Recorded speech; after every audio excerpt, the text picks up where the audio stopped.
weekend, it's time the Sooners feel that they'll have the tricks and the treats when the day is over.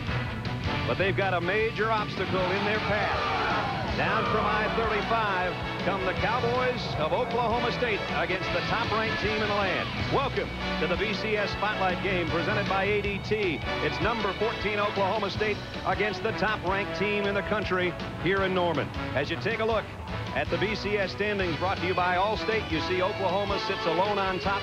Miami plays Virginia Tech later tonight. Nebraska has lost today to Texas. Oklahoma State in the number 14 spot as you take a look at the rankings. In the Big 12 South, Oklahoma unblemished. 4th straight year. They are 8-0 to start the season, but the last 2 years they've lost to Oklahoma State, who lost to Nebraska in the game we did to open the season, but they now have won 7 in a row. Welcome to Norman, everybody. I'm Brad Nessler. We've got a nice day. Rain earlier. Now we've got sunshine for the 98th renewal of Bedlam in the Big 12. And you're not going to get a lot of argument around here from people saying this is the biggest game ever in the history of this rivalry. As both coaches, Les Miles and Bob Stoops, won their game in Week 8 last week, they both looked ahead to Week 9 in this matchup. We're the best team in college football, we're told. And we got great respect for them. We know them awfully well. They know us awfully well. I think what they have shown is, and you would expect that, is that they're not impressed with us. I said it yesterday that gauging by the way we played a year ago, I don't know why they would be impressed with us.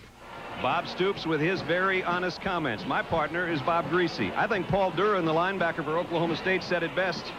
We're not scared of them, and that helps. And all those standings and those numbers we showed you about Oklahoma being ranked number 1 doesn't mean anything. We've got them on the field. Let's go play the game.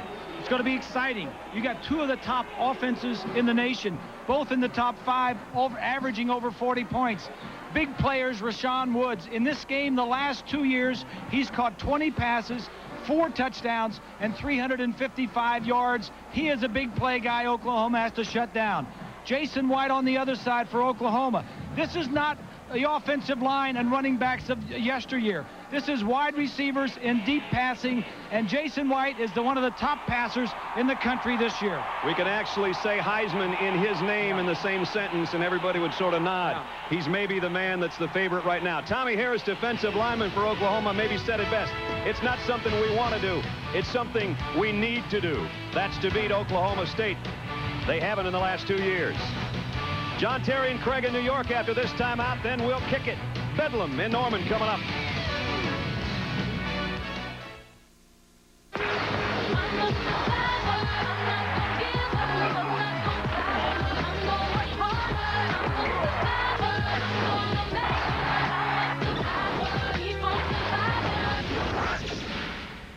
John Saunders, Terry Bowden, and Craig James, and yes, Survival Saturday well underway. Oklahoma has lost to Oklahoma State the last couple of years, and this time there's even more at stake for the Cowboys. And Oklahoma State did it by throwing the deep ball, and that's what they've got to do today. Rashawn Woods, he's going to get deep, but the front four, they have 4 sacks a game. They're going to be all over Josh Fields. I want to see Rashawn Woods do something against big guys and not little defensive backs out there. We'll find out. And I think the deep ball will be a part of this game. But you know who the deep ball be by? Jason White and Mark Clayton. OU has to throw the ball deep, and I think they can. Winner?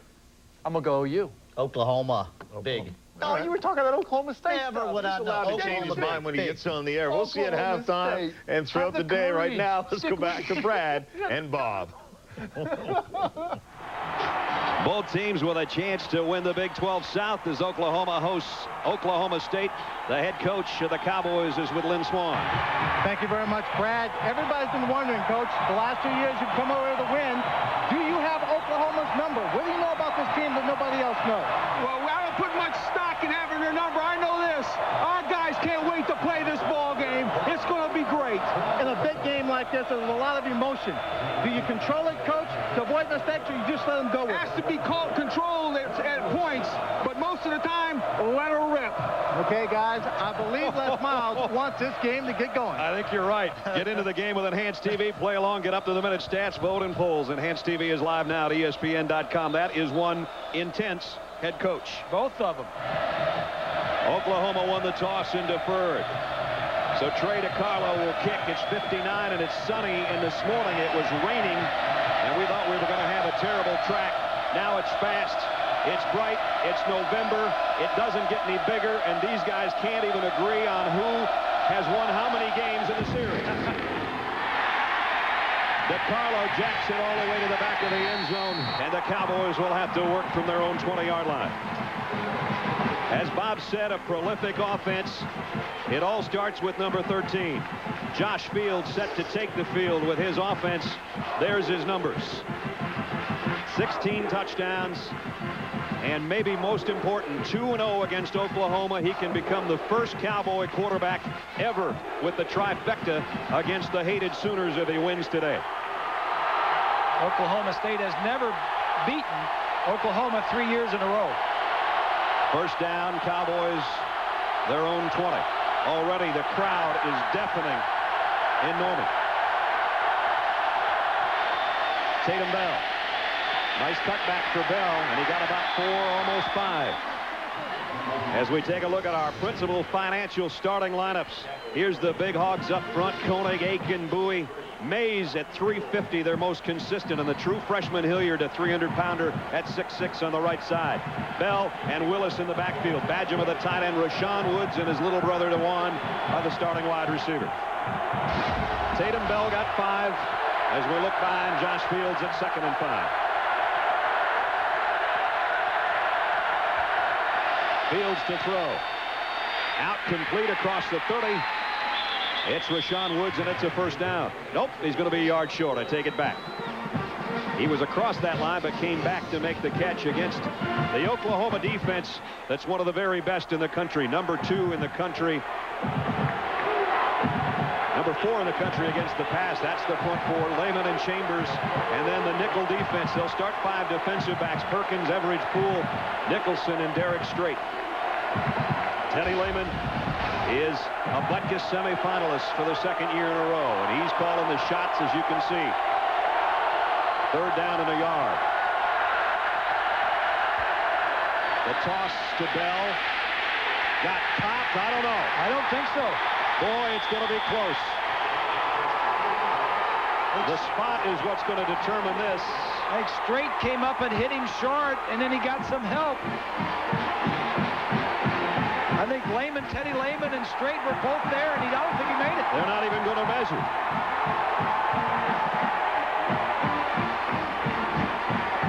Here comes the All-American. Number 11 just scraping off to the outside as he should. Hilliard, number 75, couldn't get away from the defensive line to get a hat on Teddy Lehman. So Cole Farden will have to kick to one of the most dangerous guys in the country, Antonio Perkins, waiting on the other end. High kick. He's got a call for a fair catch, and he takes it at the 37-yard line. So good field position for Oklahoma. Their defense gets their offense the ball after a 3 and out. And that means Jason White, the guy that Bob talked about in the open. Phenomenal numbers for Jason. 68%, 25 touchdowns, and only 4 interceptions. 2nd in the nation in passing efficiency, 3rd in the nation in touchdowns thrown. He is up there in several of the offensive categories. This is a guy that thought his career may have been over last year at this time. Making a great comeback. One of the good feel-good stories of the year. And the Sooners will start in the shotgun from the 37. White, first play, going deep, left sideline. Man out there and broken up nicely by Robert Jones. Good job. The pass intended out there for Brandon Jones. Our principal financial starting lineups, the big eaters up front for Oklahoma: Sims, Shashan, Carter, Joseph, and Jamal Brown, one of the best right tackles in football. Works, does most of the work, but we'll see Kewan Jones too. Reynolds is the fullback, Lance Donnelly the tight end, and a group of receivers. We'll see a lot of these guys. We're giving you more than 11 because you'll see more than 11. Jones and Clayton Rankins and Will Peoples. So they went for all of it on first down. Now it's 2nd and 10. They sent a message.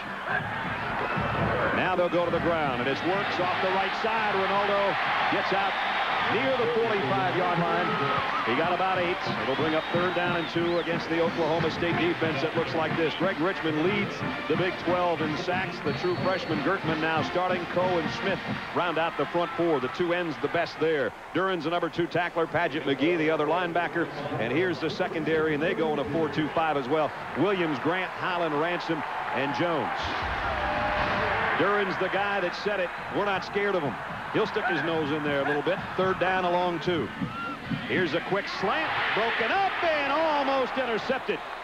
John Holland diving for it. It was tipped by Robert Jones, who had 2 nice plays in the opening series defensively.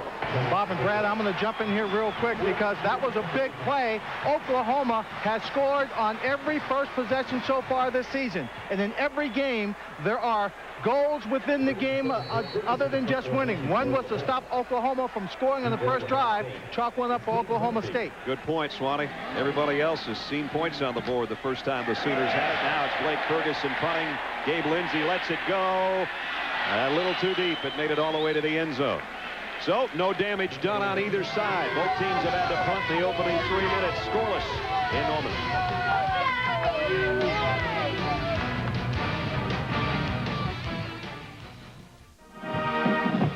Here's what Swanee was talking about. First time this season, Sooners haven't scored on an opening possession. Their quarterback, Jason White's normally got them at least a field goal, if nothing more. So already they know they're in a fight.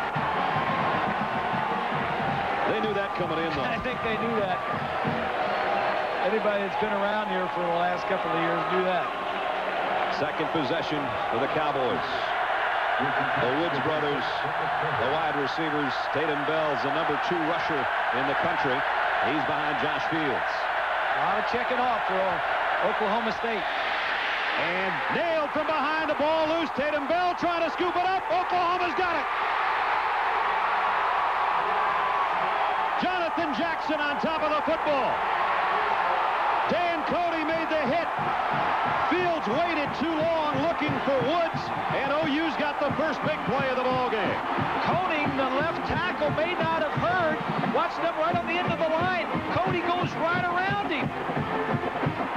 The ball comes out. I don't know if it was out before he hit the ground or not. Did you see it? And then Tatum Bell was trying to scoop it and run with it instead of just covering it up, but it was Jackson that covered it. And OU knocking on the Cowboy door right now at the 11-yard line. Oklahoma is 6th in the nation in turnover margin. And number 2 in the nation in sacks. That defensive line, one of the best in the country.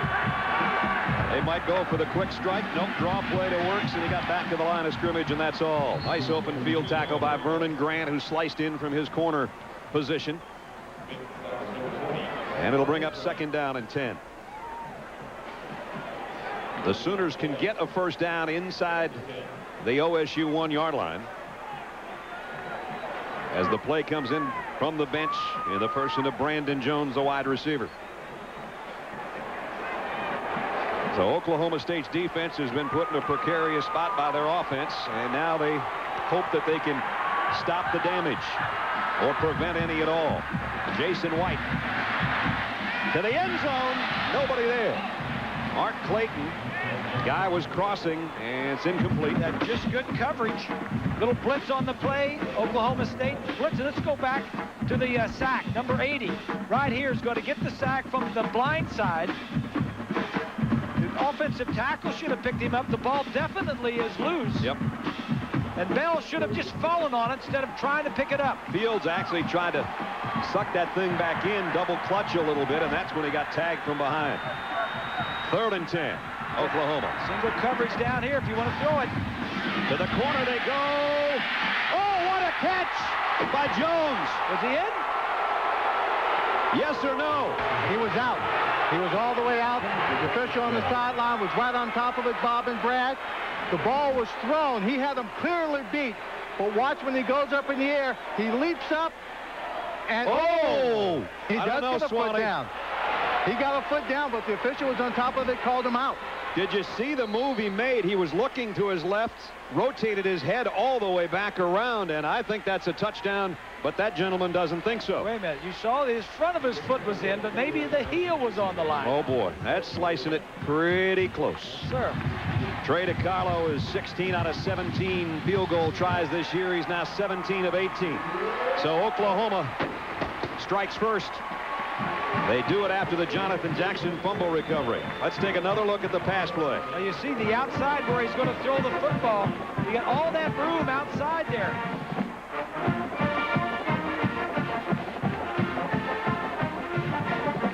Right foot down. Now that looks from here like it's pretty good. That looks like a touchdown to me.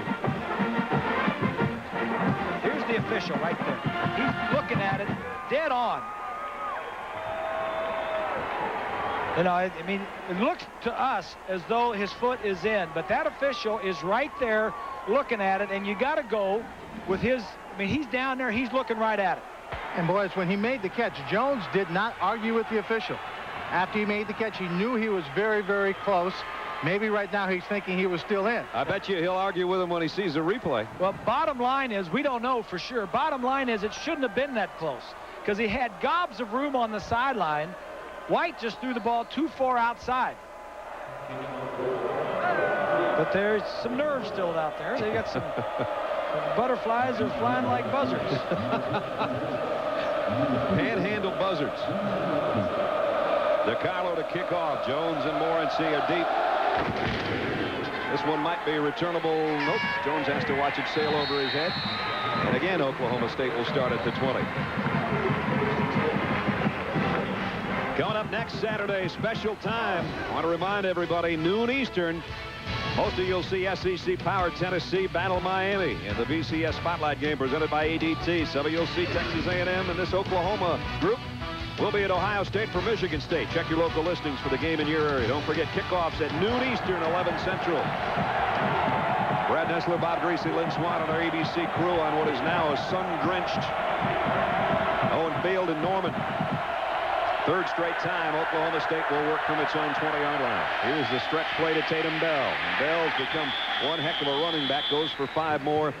Dante Nicholson made the stop. Tatum's just been getting better, it seems like, every week. He had 196 yards and 3 touchdowns in the win over Texas A&M last week that put him over 1,000. He's averaging close to 200 yards in the last 3 games. But they want to get that running game going. We talk about Rashawn Woods and their passing game and all the big plays that they got against Oklahoma in the past. They need to get the running game going. 2nd and 5, they'll try him again. This time Oklahoma's waiting. Nice job by Derek Strait, who dives in from his corner position to submarine him. Strait seems like Derek's been around forever because he's been starting pretty much from the time he put his foot on campus. 4-year starter. This is his 48th career start. And that is a record. A school record in modern-day football anyway. 48 starts, passes. Keith Jackson. And we don't mean our Keith Jackson. We mean the tight end Keith Jackson. Look how close they huddle to the football. They just turn around, the ball's there. You got a whisper in the huddle. 3rd down and 5. Crowd's not whispering.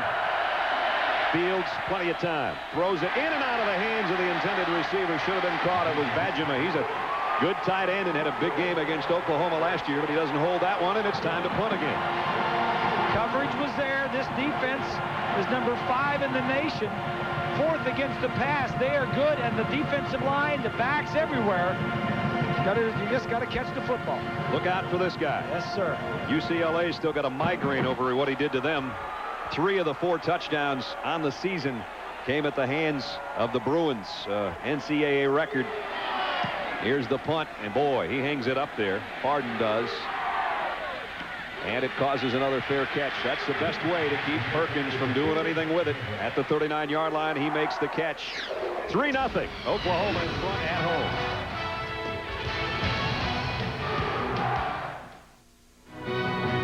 ABC Sports presentation of college football brought to you by SBC, going beyond the call. Dr. Pepper and your local Dr. Pepper bottler. Be you, nothing's better, Dr. Pepper. The new Chevy Malibu and your local Chevy dealers. And Midas. Visit your local Midas mechanic today. Jason White is 0 for 4 throwing the football so far today. Came in with the set of impressive credentials and has his team now at the 39-yard line. Good spot to work from. Ronaldo works, and Ronaldo just kind of eases his way for about 4 yards as we check in with John in New York. With the Taco Bell update, the Ohio State Buckeyes facing Penn State, marching the ball. Lydell Ross from a yard out, and they're on the board first with a 7-0 lead. Meanwhile, Pittsburgh's Larry Fitzgerald has a touchdown reception. That's 14 consecutive games, and that is an NCAA record. Our congratulations to Larry. Boy, he is a special player. He is outstanding. This is the year of the wide receiver. We got a ton of them out there. No doubt about that. Here's Works on a cutback. Got across the 45 and then gang tackle. He's still not going down, but he got close to the 46-yard line. Brad Gertman, number 92, a true freshman out of Houston, and he's a good one, a blue chip recruit if there ever was one. He is, for sure. You know, there was something, there was some things said during the week that, you know, all these kids at Oklahoma State, they all want to go to Oklahoma, and the only thing that Oklahoma State gets is rejects. That's a bunch of bull. Yep. They've got 3 true freshmen on that offensive and then that defensive line. Gertman is one of them, and Lawson, Kennedy, and Fountain that could have gone anywhere. They got some top quality players at Oklahoma State. On a penalty marker down, pass completes to midfield, but again a flag on that 3rd and 3. They got about 5 to Mark Clayton, his first catch, and Jason's first completion. But let's take a look. Cooper Castleberry is our referee. Offside. It's going to be a first down no matter how you slice it for OU. Bob Stoops, talk about a job, the highest winning percentage in the history of Oklahoma. When you think about Bud Wilkinson and Barry Switzer and the guys, 85% of the time he's coached this team, he's won. He's 51-9 coming in. And there's his resume. Steve Spurrier's defensive coordinator at Florida before coming over here. Yeah, and he won a national championship with Spurrier at Florida, and then came here, and in his second year won a national championship here at Oklahoma. Brent Venables to his right, our left, one of the co-defensive coordinators, along with Bob's brother Mike. The coaching staff on both these teams just exceptional, and Les Miles has done the same. He's got that same kind of family atmosphere that Bob Stoops has started here. Les has that going in Stillwater. Both quality head coaches. No doubt. You can see it in their programs. Just shaded on the Cowboys side of the 50. It's first down, Oklahoma. Works hit at the line of scrimmage. Nice job defensively. Agent McGee comes in to make the stop.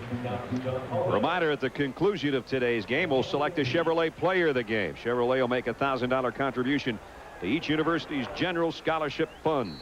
7.5 to go first quarter. 3-0. Oklahoma on a Trey DeCarlo field goal following their fumble recovery. And there hasn't been a lot of offense by either team. Well, we said there were 2 offensive teams. I mean, this is the 6th possession. It'll open up. We haven't had many first downs. It'll open up.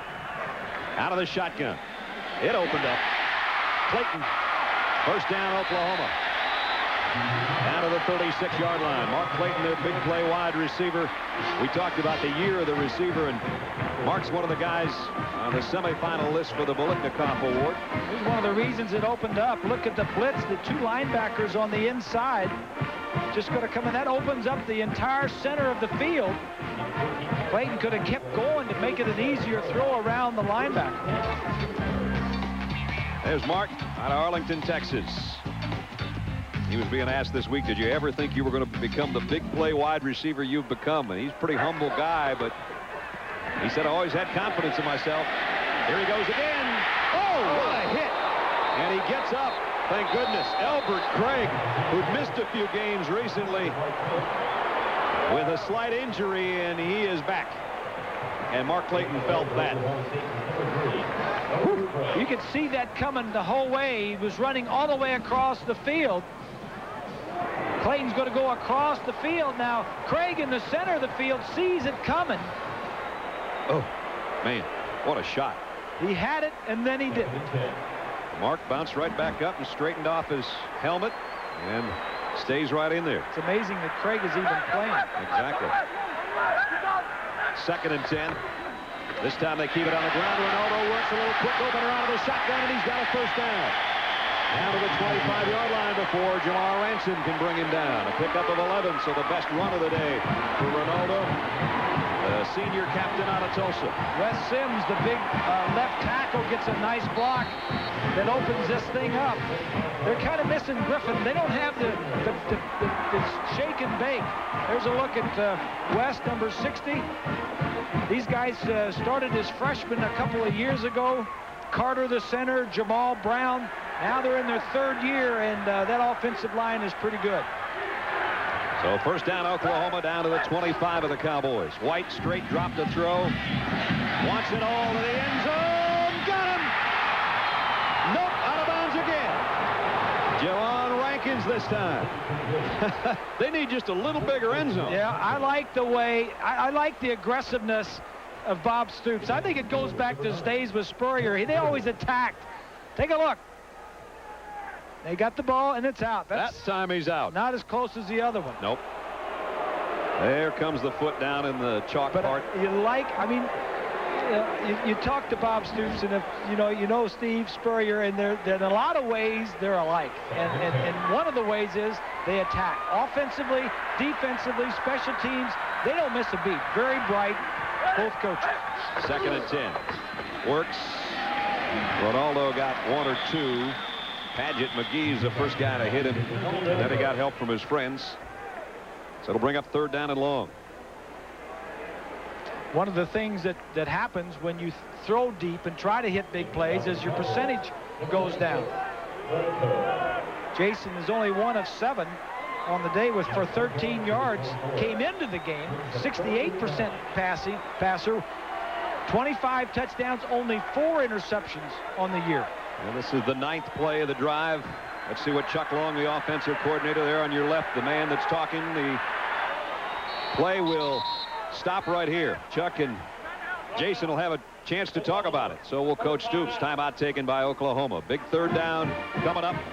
You think it's a rivalry game? You think it's hard hitting? I'd say so. 3-0 Sooners.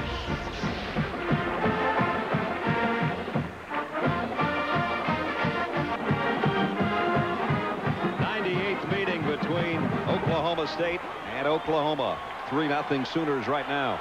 Pistol Pete, he's been wearing that holster pretty high the last 2 years with back-to-back wins, but right now it's OU in front and threatening again. Big 3rd down coming up for both teams with the ball inside the 24-yard line.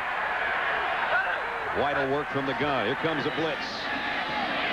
Jason steps up, goes. Wait. No, it's out of bounds. They're giving it. Well, now we're going to have a little confab between the officials again. They're giving it to him at the 4. Jawan Rankins. I wish we had either bigger sidelines or something. I can't take much more of this. We only have 5 minutes left in the quarter, and we've had 3 plays where you can't quite tell if the foot gets down or not. Field judge is right there. He's in. That's a good call. He's right there looking at it, and he should. Hey, they're 2 for 3. No. He should 3 for 3. If you go with that one, you got to give him the official on that first one. I don't know, partner. The official was a lot closer than you, Pards. I know, but he didn't know all the cameras I had. 1st and goal at the 5. Kewan Jones. And Kewan got down to about the 3, maybe closer to the 2. John Holland made the stop. Richmond on the bottom of the pile, too. Greg, a big-time defensive player, one of the captains. And as we said, leading the Big 12 in sacks coming into this game. 2nd in the nation in sacks. And we got a man down, and that's Paget McGee, who's been in on a lot of tackles already. They don't want to lose him because Victor DeGreat would probably come in, the true freshman, to take his spot. And while Victor's a big fella, he doesn't have quite the experience this guy has. They've already lost Lawrence Pinson, who was their other inside linebacker, and they were both young anyway. And DeGreat is a true freshman, so they came in thin at their inside linebacker position before this injury. So Les Miles concerned, obviously, and we'll try to check on Paget McGee with this timeout. We'll be back in a moment.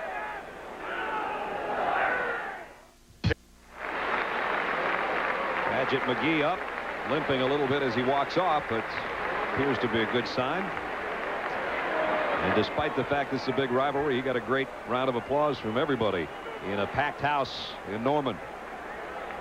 This defense is a good defense, not a great defense. They're very thin in certain positions inside the defensive line, the defensive tackles, the inside linebackers are thin at, and they can't afford to lose many players on that inside. Second down and goal, Oklahoma leading 3-0. Jones straight ahead.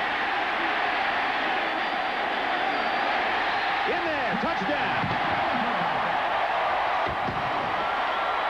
2-yard touchdown run for Kewan Jones. He was the short yardage guy last year many times in for Quentin Griffin. He comes in on the goal line here and puts Oklahoma up 9-0.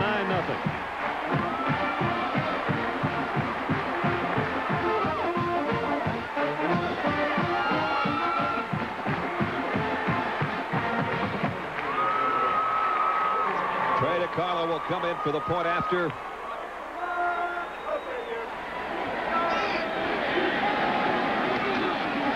And he's got it with 4:22 remaining in the first quarter. Oklahoma in front of Oklahoma State, now 10-0.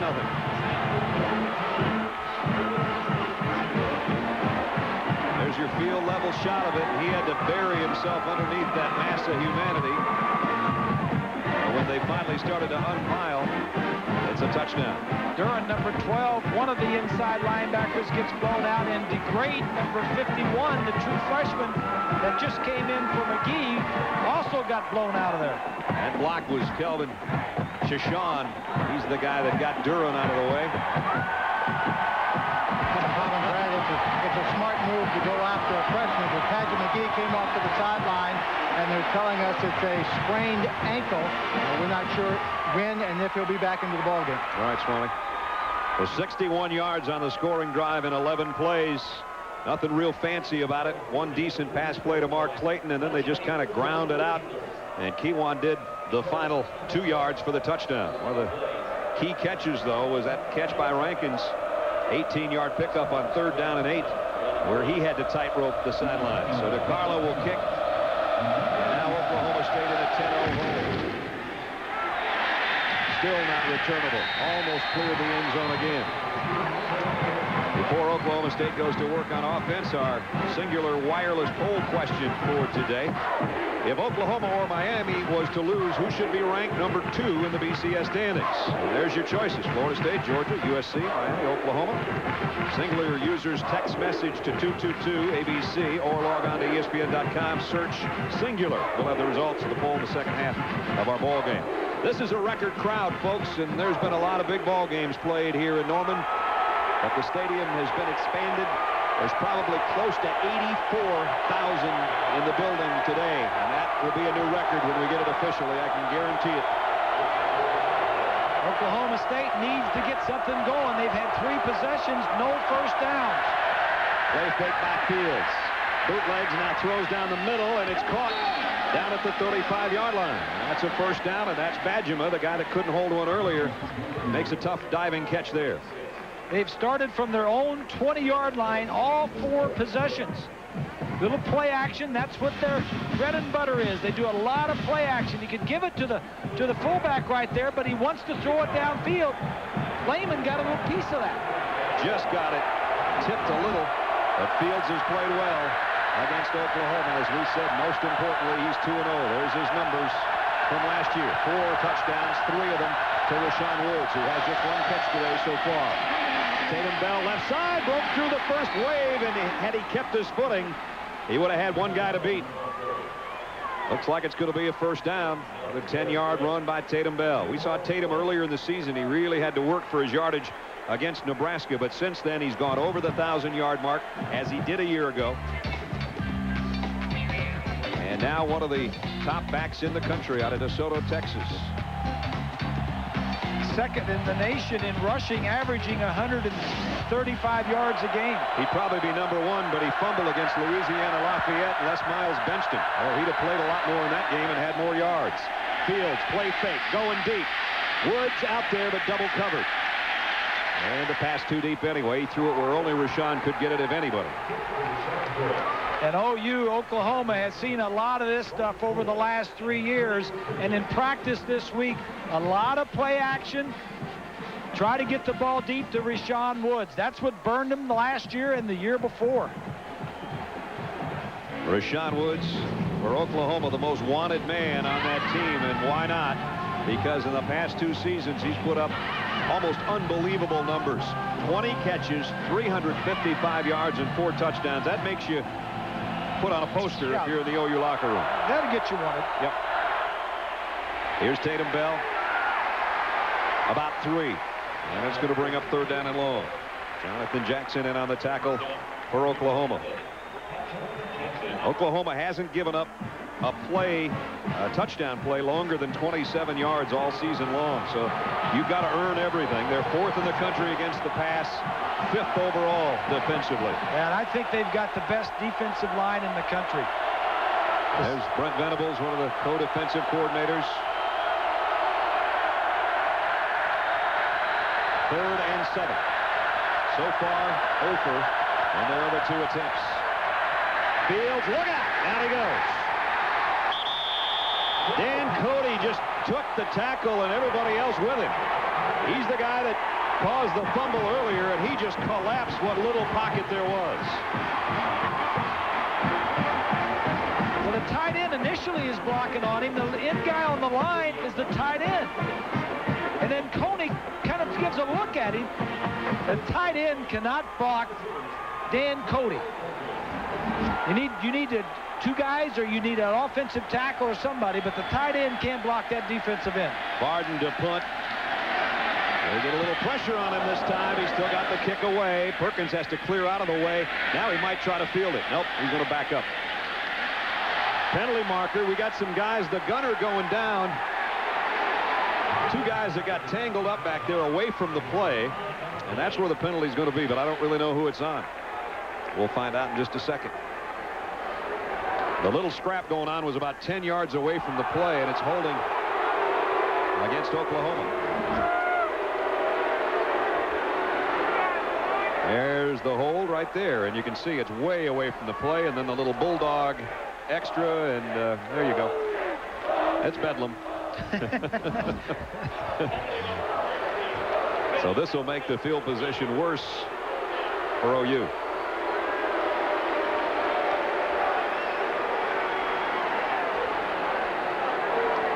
Bob Stoops not crazy about the penalty. Well, he's the guy that coaches those special teams, Bob Stoops, and he's not afraid to take chances.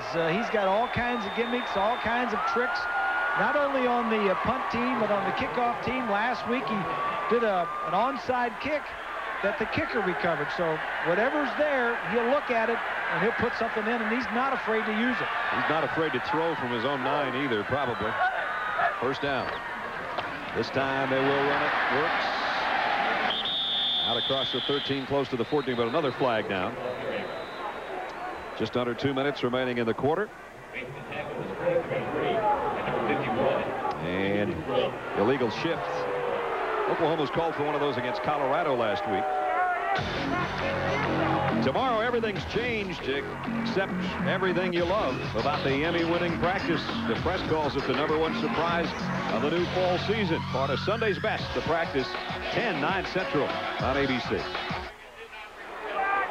There's DeGreat. He is the true freshman middle linebacker that's in there for Paget McGee. They need him to play well. If McGee's not going to get back in this ball game, they need him to step up. And as Swanee said, it's doubtful. They'll take a look at it and maybe get him back in there, but that's the guy that's going to have to carry the load in that inside now. Oklahoma in a tough spot.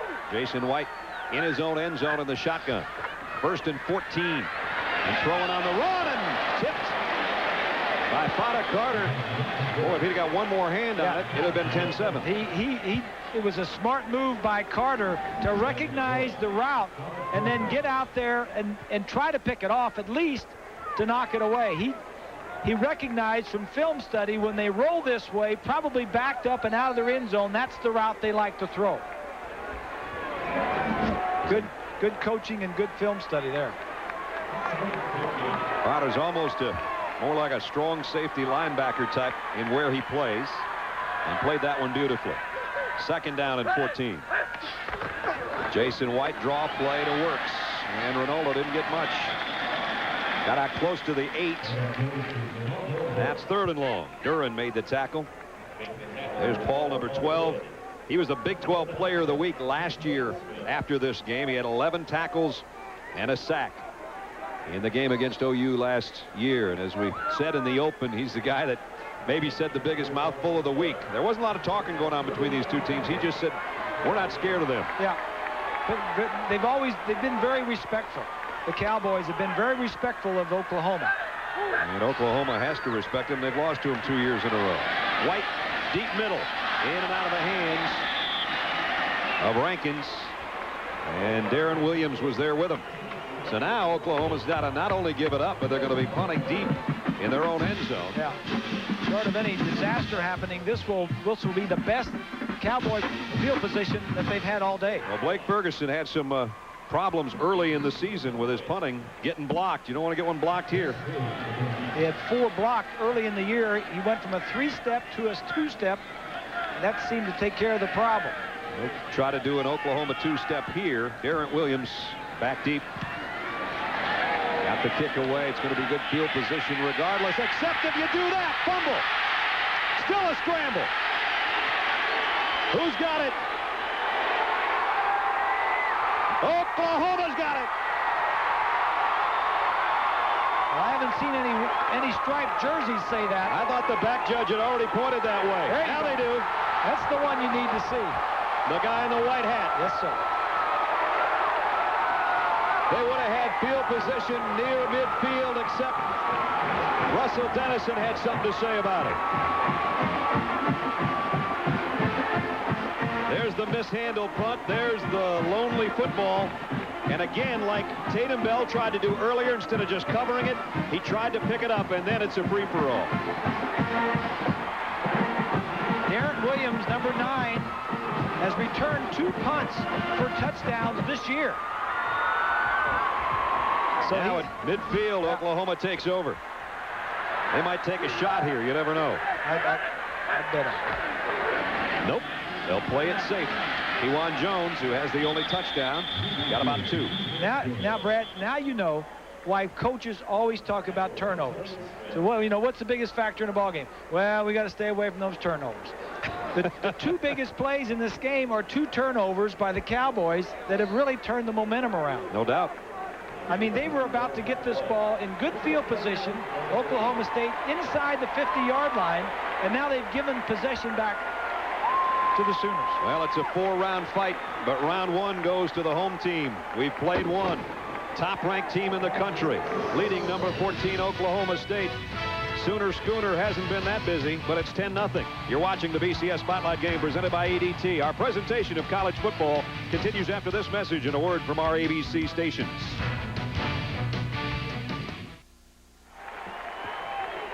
Top-ranked Oklahoma starting the 2nd quarter at home, leading 10-0 over their rivals from Stillwater.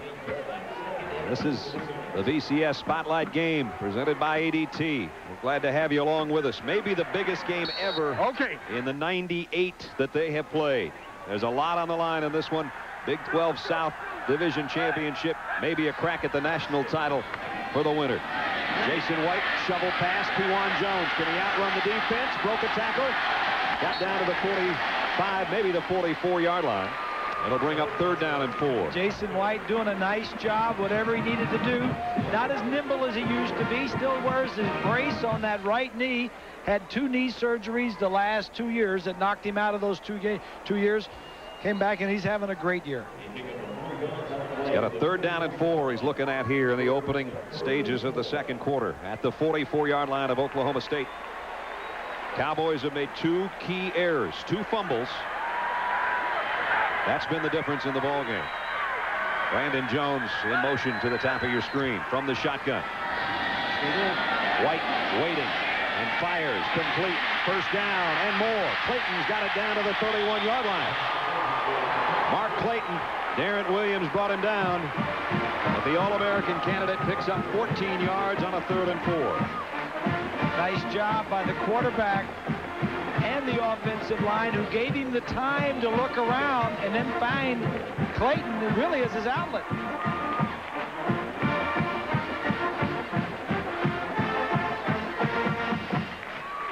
Four of 12, 49 yards, not real good, but those numbers will pick up. Team that throws the ball down the field, your percentage rate is not going to be that good. First down at the 31. Here they come. Ronaldo works. Ooh, there's some pad popping going on. John Holland came up from his safety spot to make that tackle. John, a junior out of Oklahoma City, local products. He had an interception against Texas Tech with just over a minute left that kind of saved that ball game, and that was a huge one. They thought that was kind of a hurdle game. When you go against a team like that, you have 100 points between the two of you. If you can survive it, that's pretty good. 51-49, right? Yep, that was it.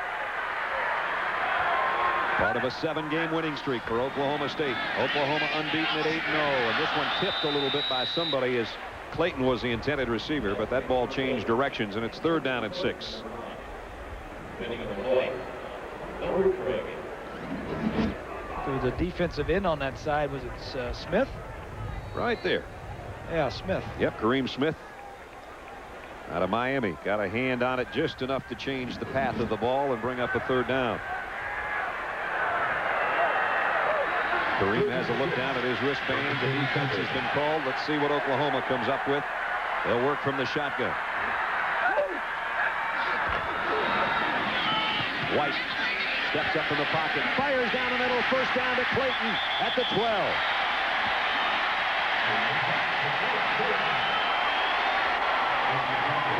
So Clayton's got 2 big catches on 3rd down on this drive.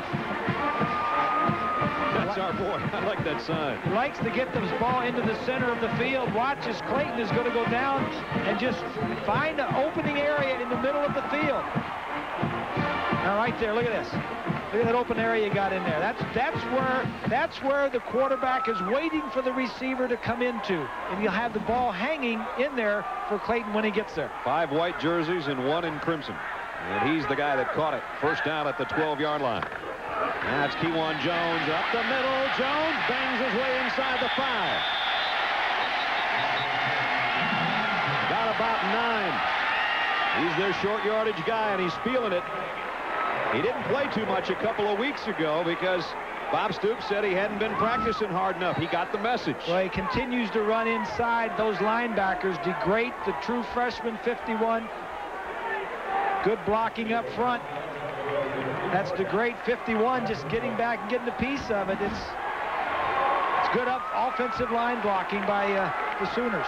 2nd down, a long one inside the Oklahoma State 5. Kewan Jones again. Touchdown, Oklahoma.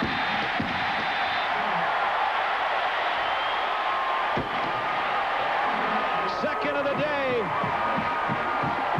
for the sophomore out of Jenks, Oklahoma.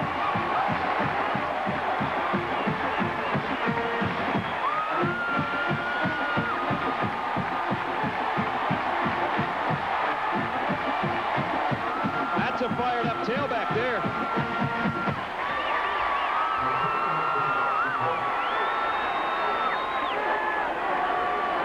50-yard drive in 8 plays. DiCarlo in for the point after.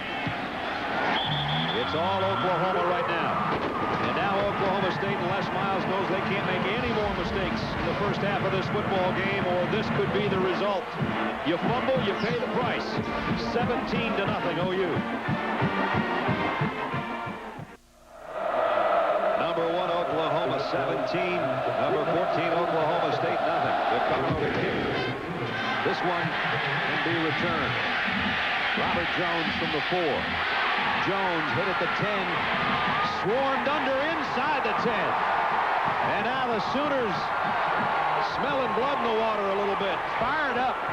Dennison made the hit on the special teams. It's a packed house. There's a lot of good seats in this house. Lynn Swan has found a different one. Swanee.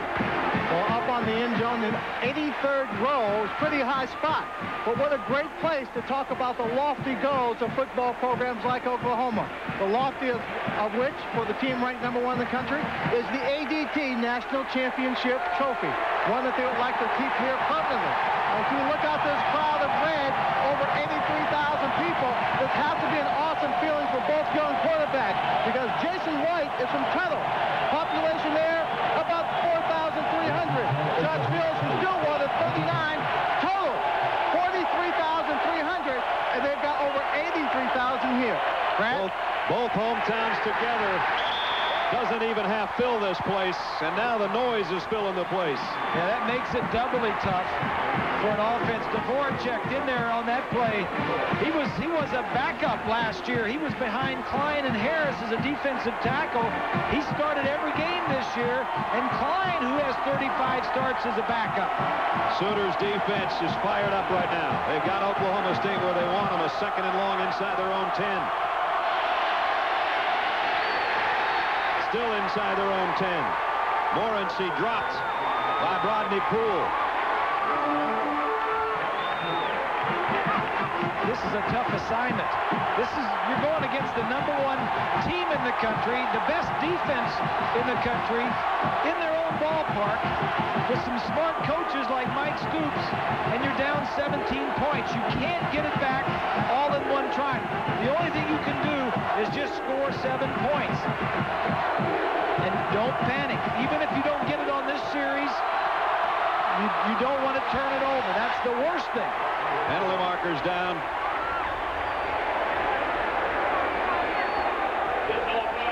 Substitution infraction on the offense. Huddle broke with 12 players. Half the distance to the goal, and it's still 3rd down. Not what the Cowboys needed. Well, you break the huddle with 12 players. They don't do that intentionally so much as all the different personnel groups. You know, these kids are 20, 18, 19, 20 years old. You know, they're just in there when they're not supposed to be. It drives coaches nuts and gives them gray hair. And you know now that Jackson and Harris and Dvorak and Cody are going to pin their ears back. But it's a quick throw, and it's over the outstretched arms of Gabe Lindsey. And now you wouldn't want to be the Oklahoma State punter. And Cole Farden knows that he is going to have his back against the post. Well, you're punting to one of the best punt returners in the nation. He's had 7. Antonio Perkins has had 7 punt returns for touchdowns in his career. There's Farden. You see how much room he's got. The snap's got to be perfect, too. They look to have the return on. And he got a dandy. Hung it high and deep. Perkins from his own 39. Got by the first man. Got a block. Trying to get to the sideline. And got it back to the 41-yard line. Nice return. At times looked like it could have been a game breaker, but he got 20 after a 57-yard kick by Farden. Nice boot. Yeah, that's nice, but sometimes you outkick your coverage and you give the guy some time to move around. We have some time right now for our Aflac trivia question. Who holds the Oklahoma career record for most touchdowns scored? We'll have the answer for you a little bit later on. Paget McGee is checked back in defensively for the Cowboys. Good field position, great field position for Jason White with a 17-point lead at the 40. Kewan Jones has been the star on offense today, and he fights his way for 5 more yards. Paul Duran made the stop. Kewan Jones, I mentioned a couple of weeks ago, it looked like he was going to sit for a while. Ronaldo Works did most of the work, and then Dante Hickson got some carries. And then Kewan came out, and before the Colorado game, he picked up his effort in practice because Coach Stoops had said he's getting a little bit lazy. You get lazy, you're going to be left behind. It's amazing the way that the motivation that bench should do for you. Coach Trimble down at Jenks High School in Tulsa won about 6 8 titles with guys just like him. And he's the reason right now that Oklahoma's up. And here he comes again, and he's got a first down. at the 25-yard line. So P1's the key man right now. Ronaldo Works started the game, and then the coaches told us we'll go with a hot hand. Watch as he's going to run this ball over to the right side. The left guard, that's Shashawn Poles, number 70. That's Paget, 41, not making the play. He's in there on that gimpy ankle. Before the Colorado game last week, Oklahoma had fumbled only once this year, and that was on special teams. They had gone almost 2 years without a tailback fumbling. Maybe they got the fumbles out of the way last week. Oklahoma State would like one now. Pass to the end zone. Clayton had it and dropped it. I think he hurt himself trying to get back to that ball. He was wide open, but the quarterback didn't have time to wait any longer and had to throw it. He had his man beat, working against Robert Jones. These corners for the Cowboys have a lot of single coverage, and Clayton takes his time, runs the route. I think he just hurt his hand or his wrist. Laid out for it. Really, Almost. And his quarterback knew that he almost had a touchdown.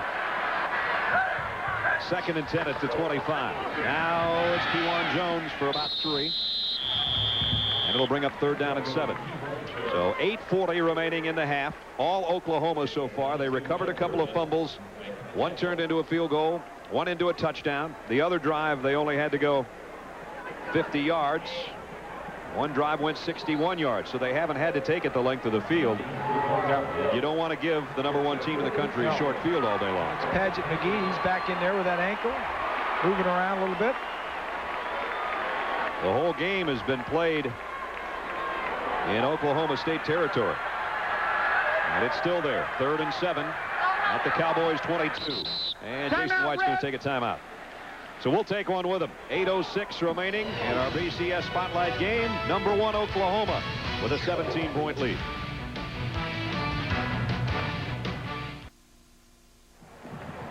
Jason White during that timeout had a chance to go over the sideline. That's Josh Heupel, a guy who left-handed Oklahoma to the national championship in 2000. And he's a great ear for Jason White because Jason was here and played behind and got to watch Josh Heupel and then Nate Hibble. And then when you add that to Chuck Long, who finished 2nd in the Heisman Trophy at Iowa when he was a senior, all that Heisman hype, those guys can kind of get around him and say, you know, don't listen to him. Well, besides the Heisman hype, all the good information that Chuck Long and Heupel can give him. Absolutely. Coaching. 3rd down and 7. Jason White from the shotgun. Steps up and fires down the middle, complete. And it's Jones for a 1st down. Brandon Jones, their biggest target at 6'3". And he gets 13 yards and a 1st down for the Sooners. They get up 24-0. Oklahoma State has got themselves a big problem. Oh, yeah. Even though they average 40 points, over 40 points a game, not on this defense. There's the numbers for Brandon Jones. He had a big touchdown catch last week, 59-yarder in the win over Colorado. Thing about it is all of these receivers are back again next year. That's a little scary, isn't it? And all of the offensive linemen. Kewan Jones weaves his way down to the 6. Okay, good tackle. It'll bring up 2nd down and goal.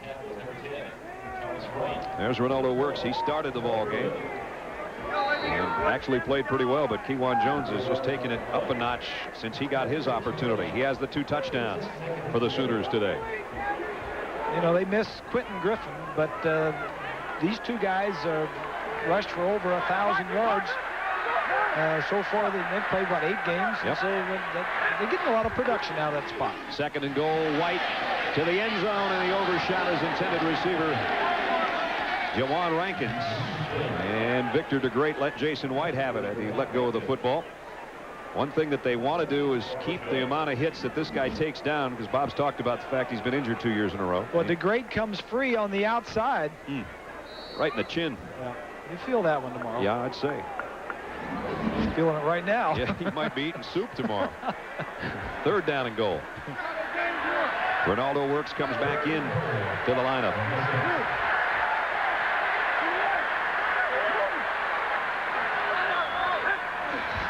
White to the corner, wide open, touchdown. And it is Brandon Jones and nobody out on it.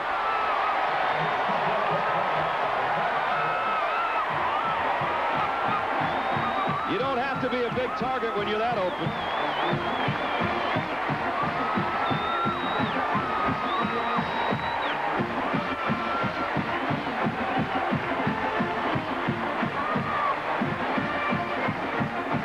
So he had a couple of big catches on third down on that drive, and he hits pay dirt with that one. 23-0, Oklahoma. DiCarlo in for the point after. And it's good. And it is all OU right now. On a 3rd and goal from the shotgun, Jason White's 26th touchdown pass of the year to a wide open, wide out.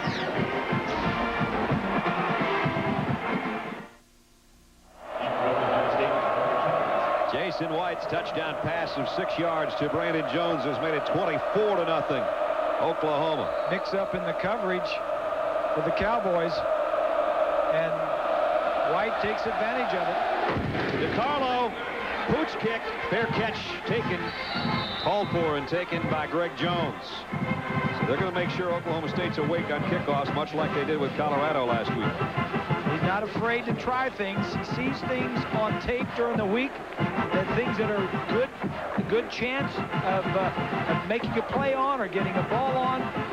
But the Sooners didn't fool the Cowboys. Remember when DeGrate got that one right in the chin of Jason White? He's got a big piece of cotton there because his lip is not the way it was when the game started.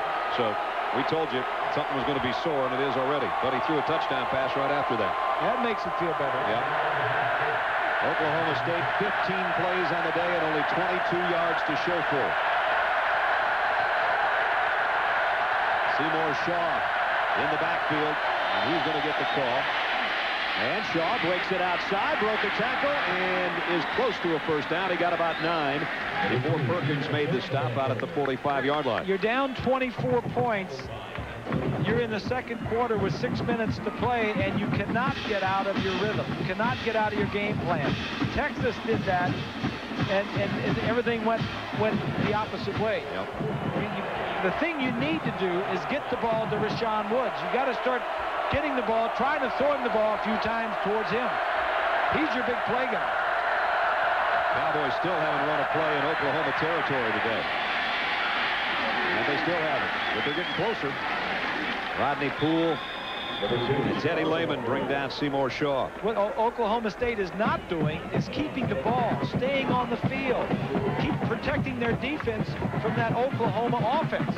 That Oklahoma offense is second in the nation in scoring, so don't let them on the field.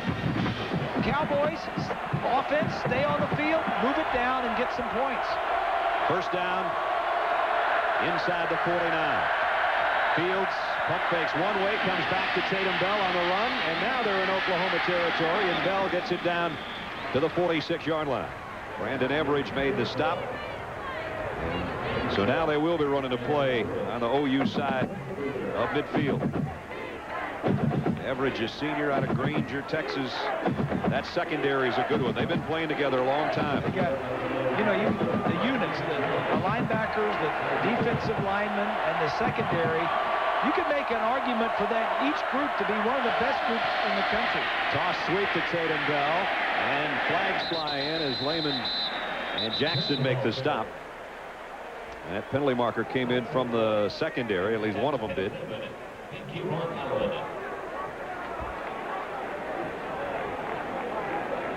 Cooper Castleberry, our referee. It's a holding call against Oklahoma State.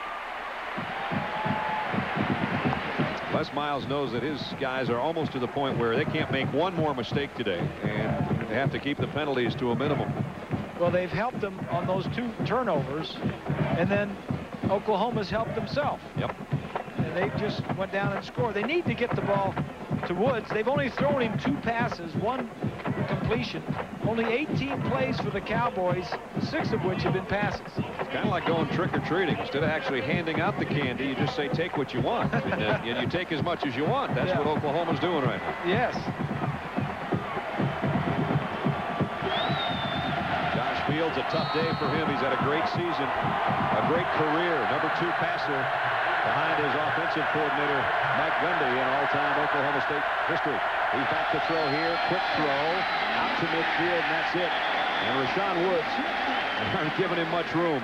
He had a catch on the opening drive and picks up 5 here. Let's take a look at our Pacific Life game summary. The hit by Cody forced the fumble that Jonathan Jackson finally scooped up. And then another mistake, trying to return a punt. Oklahoma picked that one up, and Kewan Jones did the honors twice. And then the throw to the end zone to Brandon Jones. The Jones boys doing some business today for Oklahoma. They lead 24-0. At midfield, 3rd down and long. Fields from behind. It's Cody again.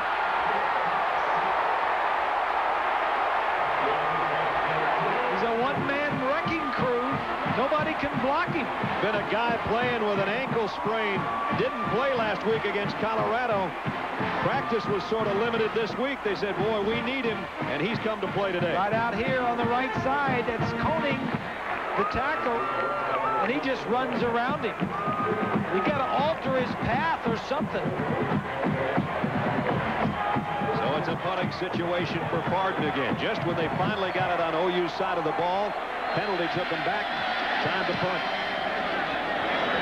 Perkins with a shot from the 15. And down at the 20. Nice coverage that time by the punt coverage team of Oklahoma State. Greg Richmond made the tackle. 3:38 till halftime. Dan Cody, 3 sacks already in the first half.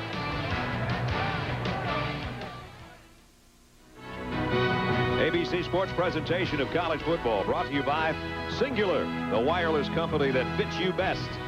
The Chrysler PT Cruiser, customize your life. And Pacific Life, offering insurance, annuities, and investments. The seeds of a national championship may be being sown in Norman today. This is one of their major hurdles. There's more ball games after that, after this one, including the Big 12 championship should they get there. But right now they're taking care of the business in their rivalry game. In the Bedlam matchup with Oklahoma State, they lead 24-0. Bob Stoops saying that this is the best team that he's had in his 5 years that he's been here. Kewan Jones up the middle, almost broke it. Got about 9. And Kareem Smith brought him down, or he might have been off to the races. Oklahoma scored on 4 of its 6 possessions so far, and we're down to 3.5 minutes remaining in the second quarter.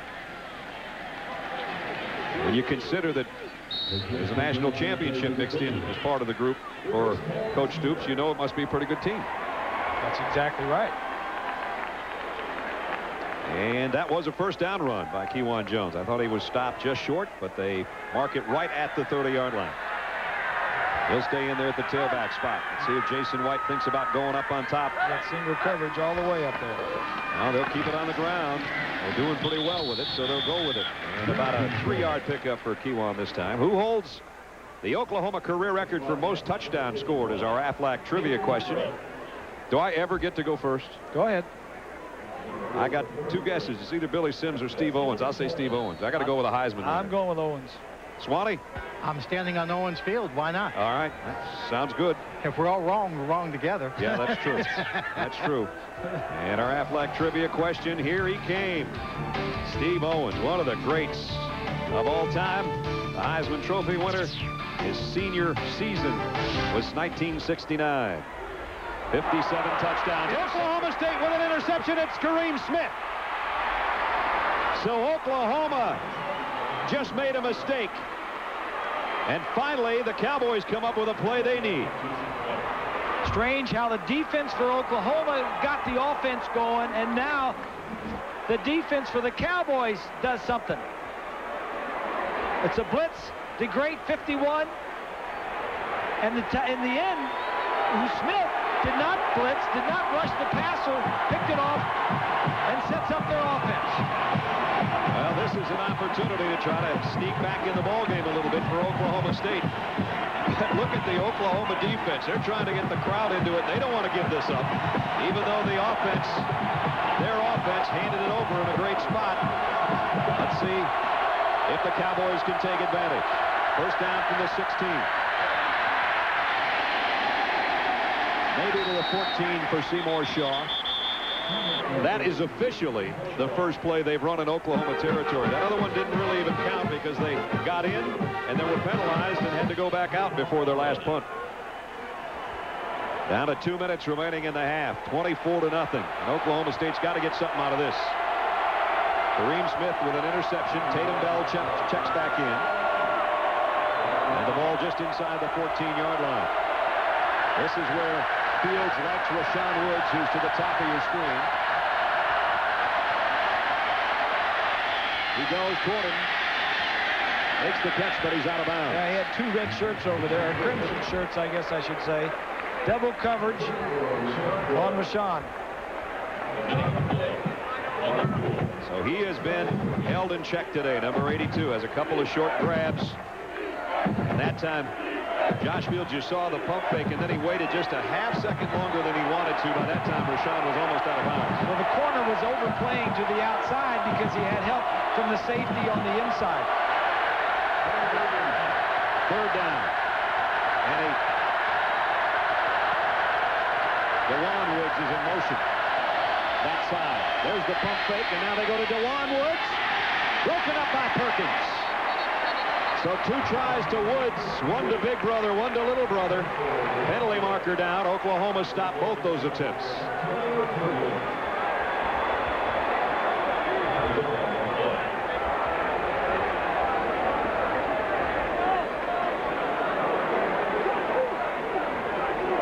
Still no preliminary signal. We'll get the real call right here. Illegal procedure on Oklahoma State. Well, that was even before the play was run. Illegal procedure.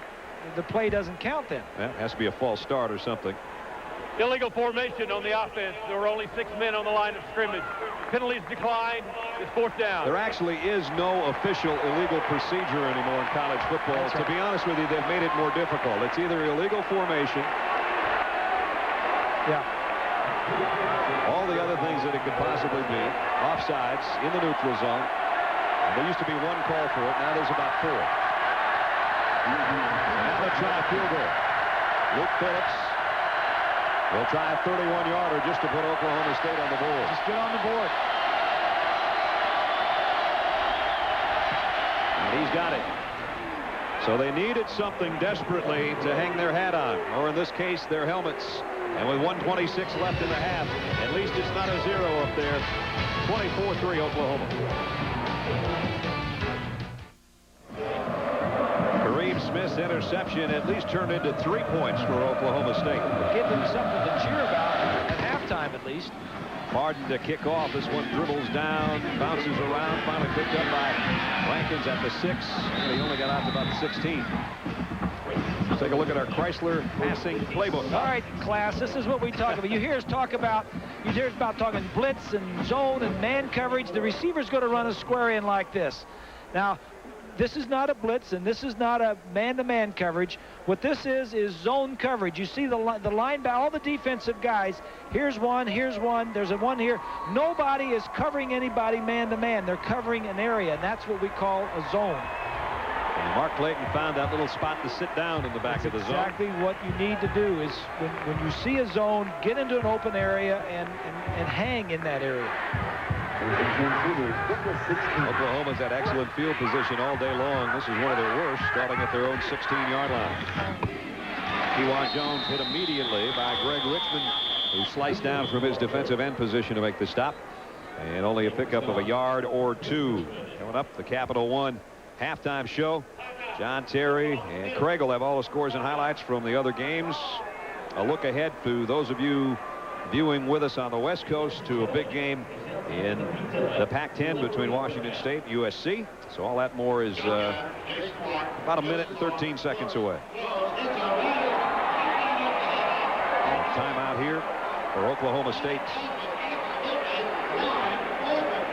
Oklahoma, I mentioned earlier that if they get by this hurdle, I guess the way we could put it is they'd be favored the rest of the way. Texas Tech, is going to throw it 100 times, and that could give them some problems. But Texas A&M's a little young, and Baylor. Next 2 games are at home, Yep. A&M and Baylor. Then they go to Tech. And And then if they get through all of that, Kansas City would await December 6th. And then by that time, if you go through all of that, and then we know they'd be in New Orleans for the Sugar Bowl. Because they came in ranked #1, and that wouldn't change if they run the rest of that table. And this was the first time we've seen them. Here's Oklahoma State. Now, should Oklahoma State win this game and they win the rest, they go to the championship game. Yeah, that's not fair that we don't have the Big 12 championship down at the bottom of their schedule. Yeah. That's assuming, sort of. That's true. Yeah. This game is open to either one of these teams. That's what this one's all about. And Bob Stoops, who those fans love, says that's why he thinks today's going to be different. He said, we don't have anything yet. We don't have anything. We don't have the South. We don't have the Big 12. If we don't beat these guys, we don't have anything. Last year, when they played Oklahoma State, they did have something. Kewan Jones, he's got something going today. Out to the 22-yard line, Vernon Grant made the stop. Coming up in pro football on Monday night. This will be a pretty good ball game that we're going to have for you on ABC. Tom Brady and the Patriots are atop the AFC East. And Monday night, it'll be the Patriots against Clinton Portis, Shannon Sharp, and the Broncos at Mile High. New England and Denver, Monday Night Football, 9 Eastern, 6 Pacific on ABC. And Brady's doing a pretty good job warming up for the Patriots, as he did in their Super Bowl season. And Clinton Portis just one of the best around. Quentin Griffin's a backup for Denver, the former he is, and they star like here him a in lot, Oklahoma. I understand. But they did a great job with that game last Monday night, didn't they? Moving it from San Diego to Phoenix. There's a kid playing quarterback did a pretty good job for Miami in that game, too. Yeah, I don't know that guy. He did all right. Ryan Greasy will get his second straight start at quarterback for the Dolphins this weekend, and that's not going to be easy against the Indianapolis Colts. A couple of young puppies that I've known for a long time, Peyton Manning and Brian Greasy. Now they're grown folk now. Yeah, you know the two daddies probably. Yeah, a little bit. And the other Manning, Eli, had a big game today as Ole Miss beat South Carolina in a high-scoring affair. And John and Terry and Craig will have some highlights from that one, I'm sure. Eli, like Jason White, definitely in the Heisman Trophy picture.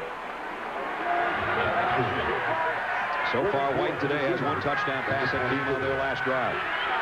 From the 22. 3rd down at 4. Here comes a blitz from the secondary. And it pays off. Except bouncing out is Jason White. Not often do you see Jason running the football because of those delicate knees. Look at the smile on his face. Yeah. Kewan gets hammered here, and Jason White just pulls it right back out. Yeah, that's an option. He has the option to give him the ball depending on the defensive end. If the defensive end is coming down hard and is going to tackle the running back, he doesn't give it to him and takes it himself. Got 7 yards on a 3rd and 4. You're not going to see that often. They don't want to make that a staple. No. But he did smile and bounced right back up, and now 1st down at the 29. 38 seconds remaining in the half. Jones is dragged down by Antonio Smith this time. Oklahoma State's going to take another timeout, I think. Well, they had signaled for one, and they haven't taken one. Well, Bob and Brad, you should have seen the smiles on the sideline from the Oklahoma staff and players when quarterback ran. It was like a pitcher hitting a home run. Well, they've had a home run through 2 quarters, that's for sure. They haven't beaten Oklahoma State in the past 2 years. They know they've got to beat them to get to their goals for this season, and through a half, they have done the job, that's for sure. Kewan Jones taking his hat off. He's had a busy first half with 2 touchdown runs. Jason White has thrown one. DeCarlos hit a field goal, and only a field goal to answer for Oklahoma State. They trail 24-3, and let's go down to Swanner. Well, Coach, when you drew up your game plan this week and you looked at the first half of football, did you see this kind of half that you saw already? Well, we had hoped to. We figured we could play good defense. We have for a good number of games at it. Not like the first time, and offensively, we actually felt like we could do a few more things. We ought to be able to throw the ball a little bit better than we have been. When you have that kind of control in the first half of football, how do you keep a young 18, 21-year-old's mind in this ball game to keep pouring it on the second half? Well, we got a lot to play for, and, Oklahoma State's a crosstown rival, so that won't be hard to do, I don't think. A little time to make up for a couple of those losses in the past? Well, I guess, we're just trying to win another championship, Lynn. That's what we're after. Okay, Coach. Right, thanks. Thanks, fellas. Halftime 24-3. Oklahoma, the #1 team in the country, showing why through 2 quarters. We'll be joining John, Terry, and Craig at Times Square Stadium in New York for the Capital One halftime show right after this. You're watching ABC Sports Championship Television.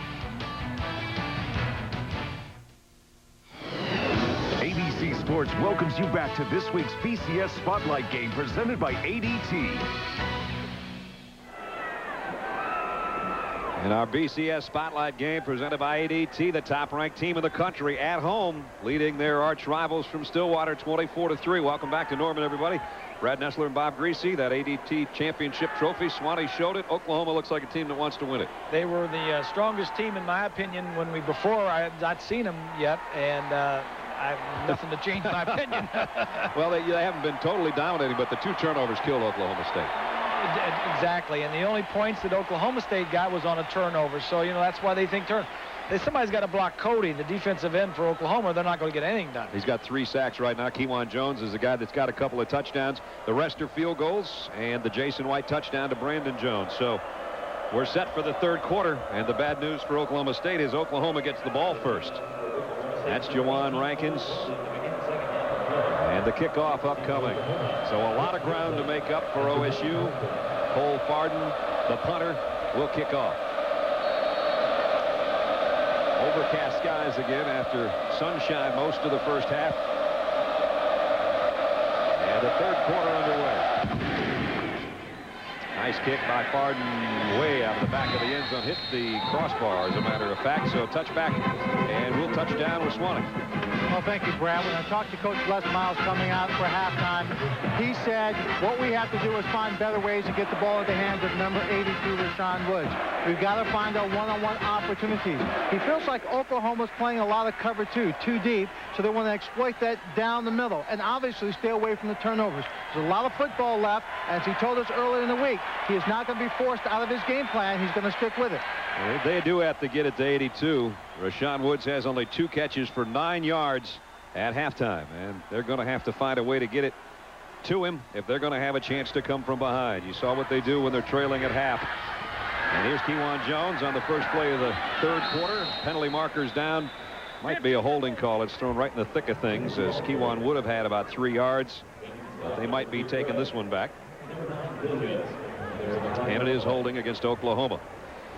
Let's take a look at our Pacific Life game summary and our first half statistics. You take a look at Oklahoma with 183 total yards.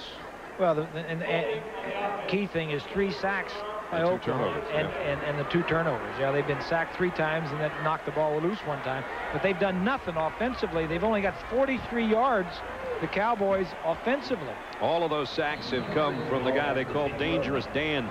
There he is, Cody. All 3 sacks for Oklahoma. Ronaldo works now into the backfield for Oklahoma.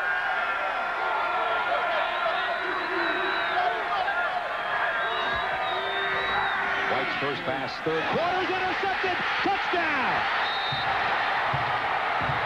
Darren Williams stepped in front of the intended receiver, and just like that, Oklahoma State's back in it. That's his 5th interception for a touchdown in his career. He's a big play guy. He read that baby like the sports page, didn't he? He saw it coming, stepped right in front of the intended receiver, and it was cruise time then.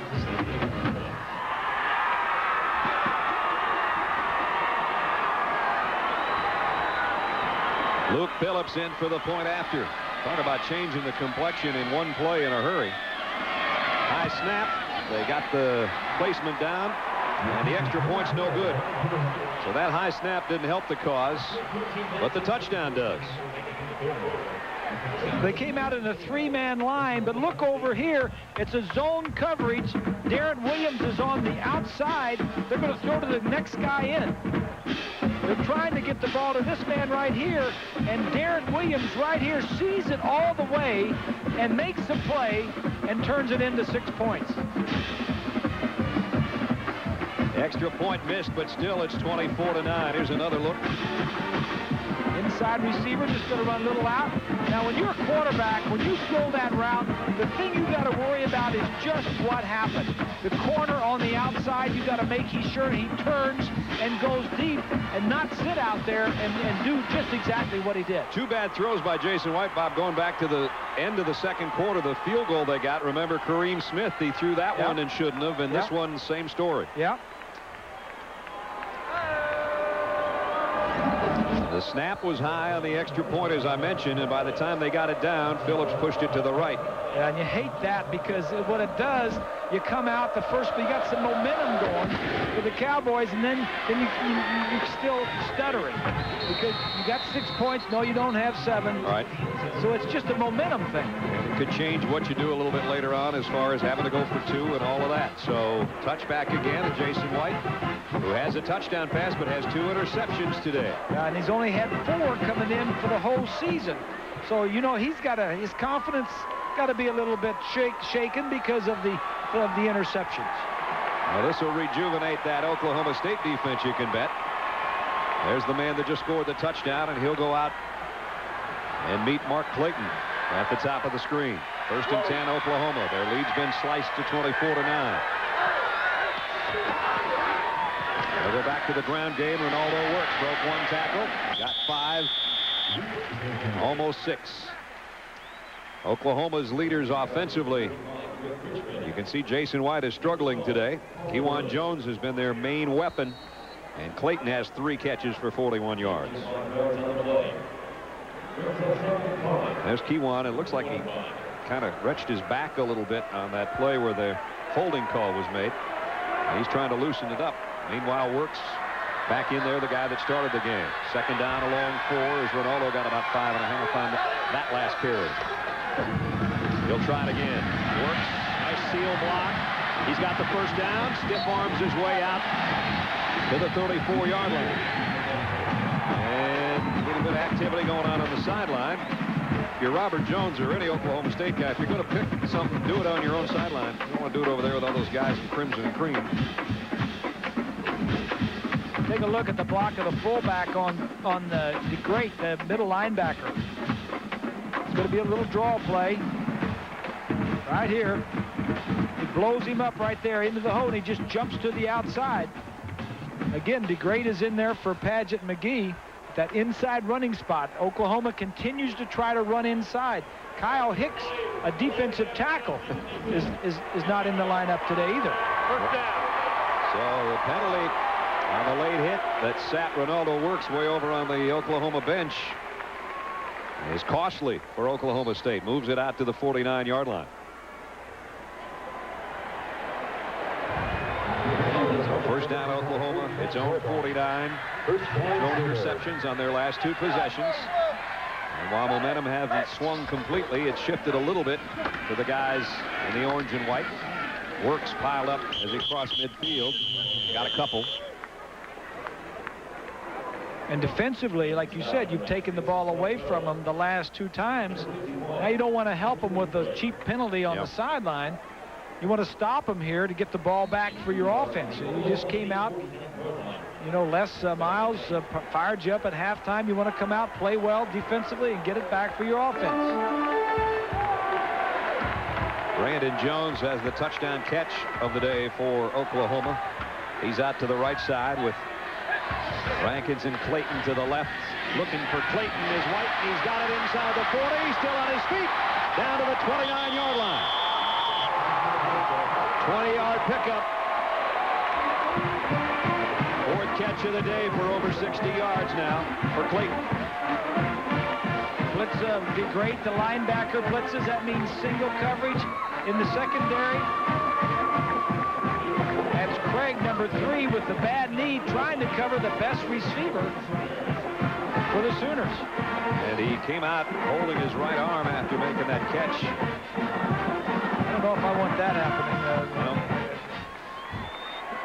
My man Craig with the MCL tear covering Clayton. Not a good matchup. Not a good matchup. Play action for White. He wants it all right here. Going deep to the end zone. No! Brandon Jones, it's broken up by Darren Williams. Just a good play all around by both guys. Fighting for that football in the end zone. Darren Williams is not real big. He's only 5'9" and 175. Jones is 6'2". But Williams fights him off. Jones had it in his hands, and it's knocked out by Williams, who scored the touchdown. Yeah, he's a tough little guy. Yes, he is. Mark Clayton's come back in after 1 play out. Second down and 10, just inside the Cowboy 29-yard line. White from the shotgun will give it off to Kewan Jones. He's hit immediately by Antonio Smith. Smith, good defensive end. He and Greg Richmond, both good players. Antonio Smith sliding down from his defensive end position to play nose tackle. Just beats Carter and gets around him and makes a play. That's what you need. That's how you're going to lose. That's how you're going to make the other team lose the ball. Get in there when they don't expect you in there and knock it loose. Hasn't been many 3rd and long situations, at least not 3rd and 10 plus for Oklahoma. And Jason White's going to take a timeout. 24-9, Oklahoma in front, but Oklahoma State, thanks to the interception, back in the ball game.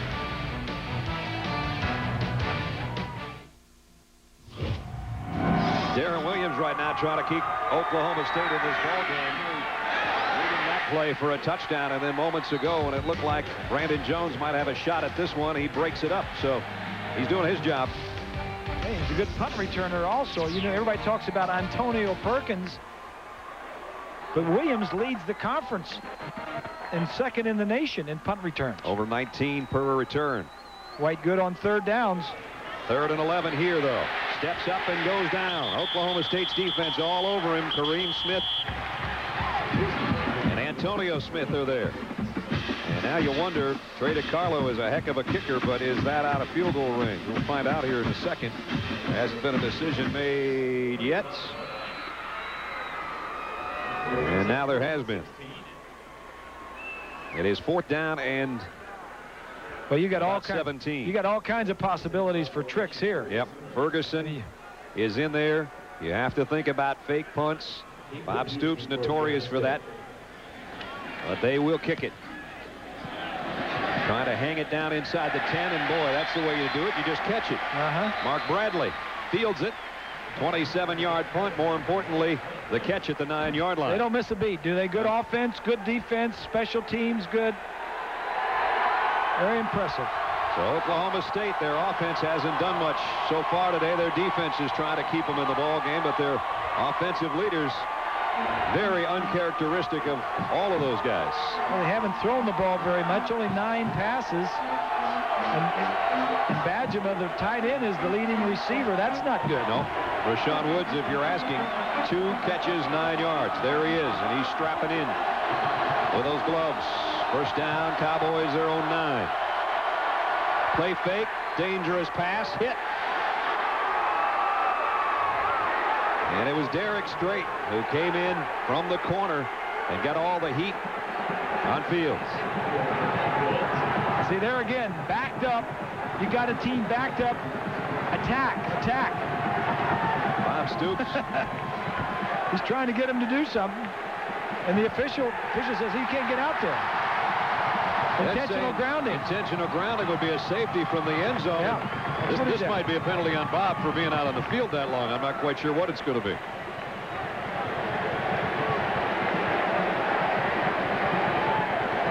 Intentional grounding on the offense. The ball was beyond the line of scrimmage, but the passer was still in the pocket. Second down. All right, well, he got his call. It's a safety. Now he says it's a safety. Well, intentional grounding from the end zone should be a safety. It should be. See, I don't think this is a good call because you got a man in your face. Plus, wasn't the ball tipped? I thought Strait touched it. Well, this one's a little strange. I'm sorry for me. Especially when it came that late. I thought Derek Strait on the corner blitz hit the ball, but maybe not.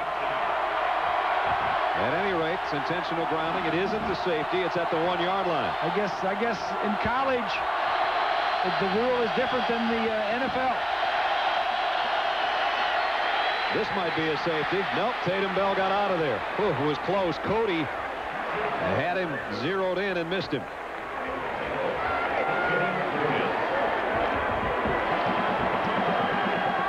Only 25 yards for Tatum Bell on the ground today. I think on that pass from the end zone, the guy was in your face so much that the quarterback could make a case that, hey, he's in my face. I was just trying to throw the ball out to the receiver. But it did look like he was throwing it away. 3rd and 16.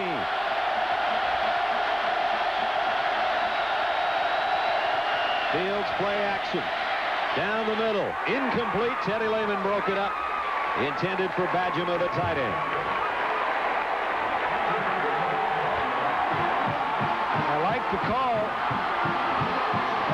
Trying to get the tight end down the middle. He had what they wanted, the tight end on the middle linebacker. Those two guys need to get together and find out what we can do. The only problem with having the tight end on the linebacker is Teddy Lehman's faster than most wide receivers in the country. It's true, he was a sprinter in high school. Barden again backed up to his own end line. This one for Perkins should be returnable. He left the ball, and it's picked up by Kawan Poteet, saving what would have been a fumble there. Good field position for Oklahoma when we come back. The top-ranked Sooners lead 24-9. Let's go back to the play that basically led to the Oklahoma State punt. Here's Josh Fields, and that's Derek Strait on the corner blitz. Now watch where Josh Fields takes off from. This is why we didn't know why it wasn't a safety, because he throws it from the 1-yard line. Yeah, when the ball is released, go ahead and run it. Right there, he ruled that the ball was thrown from the 1-yard line and not the end zone. That's why there was no safety, although they did call. And there's Bob Stoops' reaction. And he got the late flag and got excited about it. Yeah, he says, yeah. Sometimes you win some. He says that was intentional grounding from the pocket, But his team with the punt gets it in great field position at the Oklahoma State 44. Kewan Jones now, the tailback, diving forward near the 40-yard line. We get an update on the world's largest cocktail party. Let's go to John. Florida and Georgia, Chris Leak tosses this one, and then most of the work is done by Carlos Perez. Look at the speed, just pulls away, runs right out of his shoes, and Florida has a 10-3 lead over Georgia near the end of the 3rd quarter. Big surprises. Technically, that's not a home game for Florida because it's supposed to be a neutral site, and they play a heck of a lot better out of the swamp this year, don't they? They sure do. Kewan Jones shaken up on that last play. They're helping him off. You talk about big surprises. How about Chris Leak, coming from nowhere, coming from high school? They go to LSU and win. They go to Arkansas and win with a true freshman quarterback. Well, we saw him early in the year, and we knew he was going to be good, but he's getting good a lot faster than a lot of people thought. 2nd down and 7. Ronaldo works now. In for Kewan Jones. As those two continue to rotate, he gets about 4. Speaking of big games and trying to survive this Saturday, Survival Saturday continues tonight on ESPN. Showdown between the two heavyweights in the Big East. Kevin Jones and Virginia Tech against Kellen Winslow Jr. and the Miami Hurricanes in Blacksburg. Big game tonight on ESPN. For more information, log on to ESPN.com. That's a 7:45 start tonight. That'll be a good one. Yes, it will. Is this survival? It's survival. A rival? Well, it could be both. Both. I think so. Survive the rivals. Jason White. Man open is Clayton, and he was thinking about where he was going and forgot to take the football. Vernon Grant was right there. Mark had it and dropped it. Clayton on the Bolitnikoff semifinalist list that was announced this week. A lot of the awards were pared down to 11 players at various positions. And this year, you want to be a Williams or a Clayton, I think, to get in there. There's 3 Williams, Mike, Reggie, and Roy from USC, Washington, Texas, respectively. Larry Fitzgerald got his 14th touchdown pass in a row. Winslow, Clayton, Kochery. 4th down. 4th and 3. Trying to draw Oklahoma State offside. They're not biting so far. Got to hurry if Jason White's going to call the play. They will go, and Works is going to be dragged down by Antonio Smith, excuse me. Ball came out at the end of the play. And so Oklahoma State takes over on downs. Little momentum switch as you see Jones walk into the locker room. He'd been the workhorse today on the ground for Oklahoma with 2 of their 3 touchdowns. Meanwhile, Smith comes up with a big play on the 4th and 3, and the Cowboys have the ball back. Yeah, they got a little momentum going. Their defense has stopped Oklahoma's offense. See what they can get something going here. Now, you still got to block Cody. Still got to get it to Rashawn Woods somehow. That's true. Tatum Bell will try it up the middle. Boy, he's had to pay for every yard today, too. Dante Nicholson from the secondary. Dante, a junior college transfer.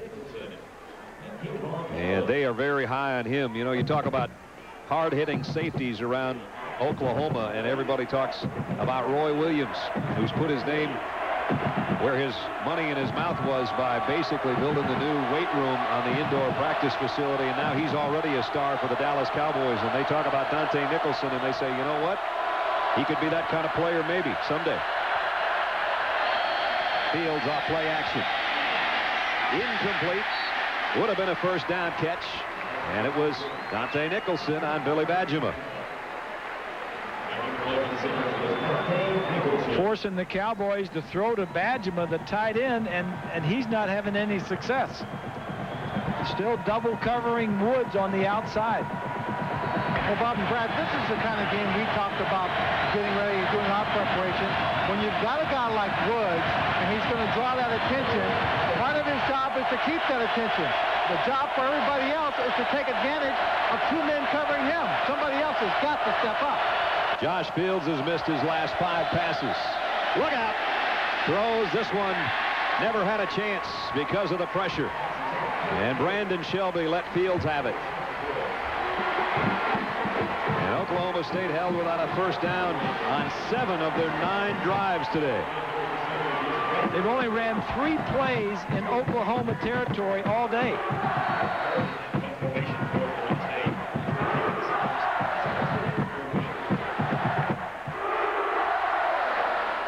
Barden will kick, and Perkins, who hasn't been able to shake loose as a punt returner, back again deep. Antonio's going to have to call fair catch. Barden's done a nice job today keeping it away from number 28, at least keeping him from doing any damage. Oklahoma's got it back at their 19-yard line. ABC Sports presentation of college football brought to you by Bud Light. For the great taste that won't fill you up and never let you down, make it a Bud Light. Sprint, proudly offering picture mail and PCS Vision picture phones. And Pontiac. Vote for this week's Ultimate Pontiac High Performance Play at ESPN.com/Pontiac. Nice day in Norman. Didn't start that way, actually. We had a lot of rain this morning. Looked like it was going to be a muddy field, but the sun has come out and stayed out most of the day. From the 19 now, Oklahoma hasn't done much on offense in their last 3 or 4 possessions. Here comes Ronaldo Workso. And that'll work. Looks like it might be a first down. Thomas Wright made the tackle. And they'll move the sticks. So Works started the game. Kewan Jones came in, scored a couple of touchdowns, and now Ronaldo's back out there. You got 3 true freshmen on this defense because of injury and attrition for the Cowboys. You got Fountain on the left. You got Gertman in the defensive line, and you've got DeGrate. So this Oklahoma Sooner offensive line making some hay while you've got those young kids in there. These are quality kids, blue chippers that are going to be fine football players. For a long time. And there's a guy you don't want down. Darren Williams out of Fort Worth, the injured player, and he is their leading interceptor. Their leading punt returner, has their only touchdown, and obviously is in some pain. Boy, that would be a tough loss for the Cowboys. Here's a look at the 2 corners punt returners. Here's Darren Williams. This is his career. He's had 7 touchdowns, 2 on punt returns, and 5 interceptions. Antonio Perkins on the other side has had 7 punt return for touchdowns. So those are 2 guys playing defensive back, playing corner, that are dangerous big play guys. Darren with 2 touchdowns returned for scores this year on interceptions, once against Kansas State and the one earlier today. And he's still down, working on the lower left leg. And while we check on Darren, we'll check in with John Saunders at Times Square Stadium in New York. John? Well, a little bit of history here. Pittsburgh wide receiver Larry Fitzgerald just a sophomore. Juwan Walker, the running back, takes the pitch and tosses it to Fitzgerald. That's 14 straight games with at least one touchdown reception. That is an NCAA Division 1A record. And you see the receiving yards on the season. He leads the nation. Just a sophomore, one of the leaders in the Heisman hunt. Just a sophomore. Something else, huh? Everybody getting a rest as Darren Williams limping off. Let's see if we can find out what happened to him. He was part of the tackle. I think that's him right there on the left side. He and Victor DeGreat both going to combine on the stop. I think what happened already has happened because he was... Oh, there he comes. At any rate, that's not good when your cornerback is limping off the field. They put a lot of pressure.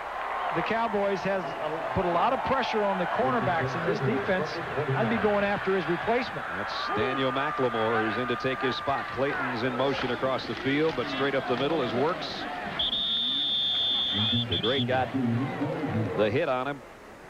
And DeGreat kind of hanging an arm on his right shoulder, too, now. There's the replacement for Darren Williams, Daniel McLemore, sophomore. He's not a very big guy either. He's smaller. He's smaller than Darren.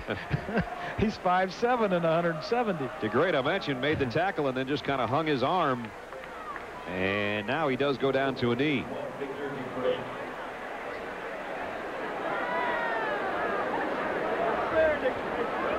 So back-to-back plays where Oklahoma State loses a player. One a starter, one a backup player that's in for a starter that was injured earlier. Time permitting, stay tuned for the Thrifty Car Rental postgame report. John Terry and Craig will have all the scores and highlights from across the country. Here we're in Norman, a record crowd on hand today. Bob and Brad, if I'm Clayton or if I'm any receiver for Oklahoma, what I'm thinking about right now is trying to get number 4's uniform just a little bit dirty at that cornerback position. No doubt. Shotgun here with 4 wideouts for Jason White. Down the middle, Clayton on the run across the 45. Still on his feet out to the 49-yard line. Yeah, this defense now is just all discombobulated. They've got 2 of their defensive linebackers are hurt. Their best corner is out. One of their linemen is out. I mean, this defense came in ranked 69th in the country coming in, playing one of the best offenses, and they've had 3 or 4 of their starters hurt. And 91st against the pass. And when you start losing defensive backs, putting in guys that are smaller than the little guys that were out there, Swanee said you take advantage, and they did right there to Mark Clayton, who now has 5 catches for 79 yards. He got 17 on that one. First down for the Sooners. Jason White, stop and go, pump fake and going deep. Man out there off the fingertips. Mark Bradley kind of pulled his arms in, short-armed it a little, or it would have been a touchdown. Perfectly thrown. Bradley doesn't get a lot of opportunity to play. He's behind all these other guys. It was a stop and go on McLemore, the substitution for Darren Williams. You got to catch it. He's a junior, only 6 catches coming in, 1 for a touchdown, but oh boy, you get it called, you get it open, and then you don't make the play. And then the best thing about putting that guy in there, Bob, is he's got fresh legs. He's a little fresher, a little more burst on that break, and he had everything he looked for. Yeah. Fresh legs, stale hands. 2nd and 10. And here comes Works. Ronaldo. He's taken out hard out of bounds, and a late hit's going to come in on Carter. Father Carter took him out in front of the Oklahoma bench. And he doesn't think it was a late hit, but after about a 9-yard gain, it was a little too wide to the bench of Oklahoma.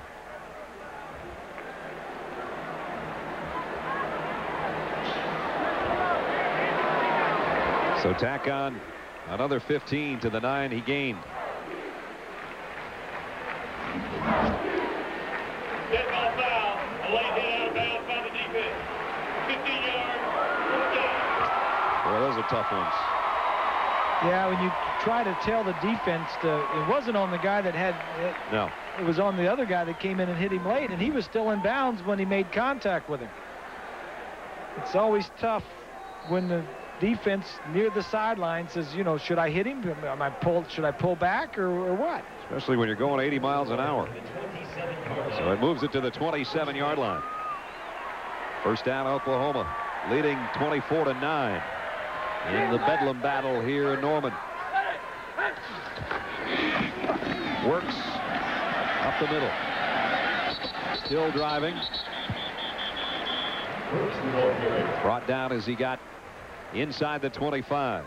With Bob Greasy and Lynn Swan, Brad Nessler with you in the 98th meeting between Oklahoma State and Oklahoma. The Cowboys have won the last two, kind of spoiling some Sooner seasons along the way. This is the fourth straight time Oklahoma has started a season 8-0. They're en route to a 9-0, it appears, but Oklahoma State stays in it with Darrell Williams' interception in this quarter. That's the only touchdown for the Cowboys so far. They can't get their offense, a high-powered offense, on track, and Oklahoma has really even sputtered in that capacity today, but they still lead 24-9. Works again. First down and more. Inside the 15, breaks away to the end zone. At the 1-foot line, he's out of bounds. 22-yard run for Ronaldo Works. The Cowboys go to a 3-man line, and this big offensive line for the Sooners just pick it up. Davin Joseph and Jamal Brown, those big guys up front, and then Works just lets them do their work, and then he almost gets in. Boy, close. Just out. As close as you can get. And he's over 100 yards. Kewan Jones has 2 of the rushing touchdowns. Jason White has a 3rd. Touchdown Oklahoma, flags down. As the quarterback sneak took it in, but again, penalty markers on the play.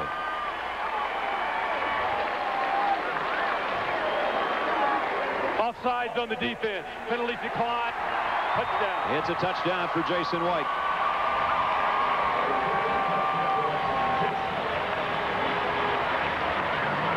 Jason will get credit for a yard. That was only a matter of inches.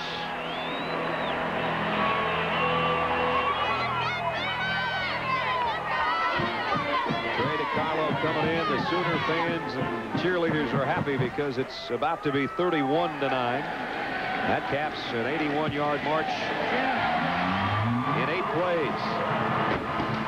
So Ronaldo Works went over the century mark to get him that close. Jason White did the rest of the damage.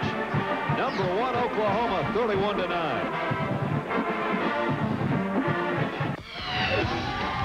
Here's today's Coca-Cola salute to the fans.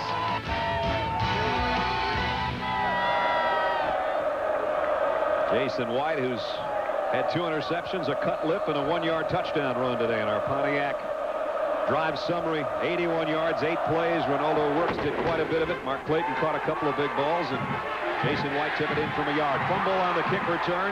Now the scramble's on. Robert Jones trying to weave through traffic, and he's still on his feet. And he finally goes down at the 15-yard line. Let's head out to John Saunders in New York. John. Brad, UCLA unbeaten in conference play, but Chris Lewis here keeps his one, fools everyone, rolls out, and then just backs into the end zone. Stanford has built a 21-7 lead over the Bruins. Surprise, surprise in the Pac-10.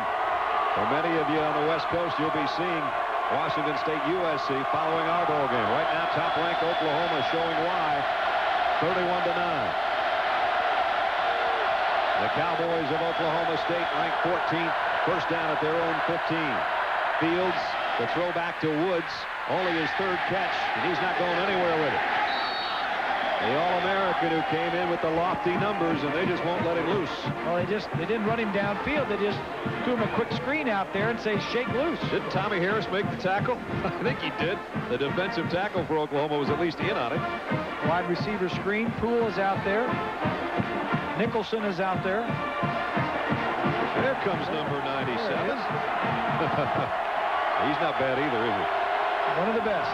2nd and 10. The toss to Tatum Bell. Bell loses yardage.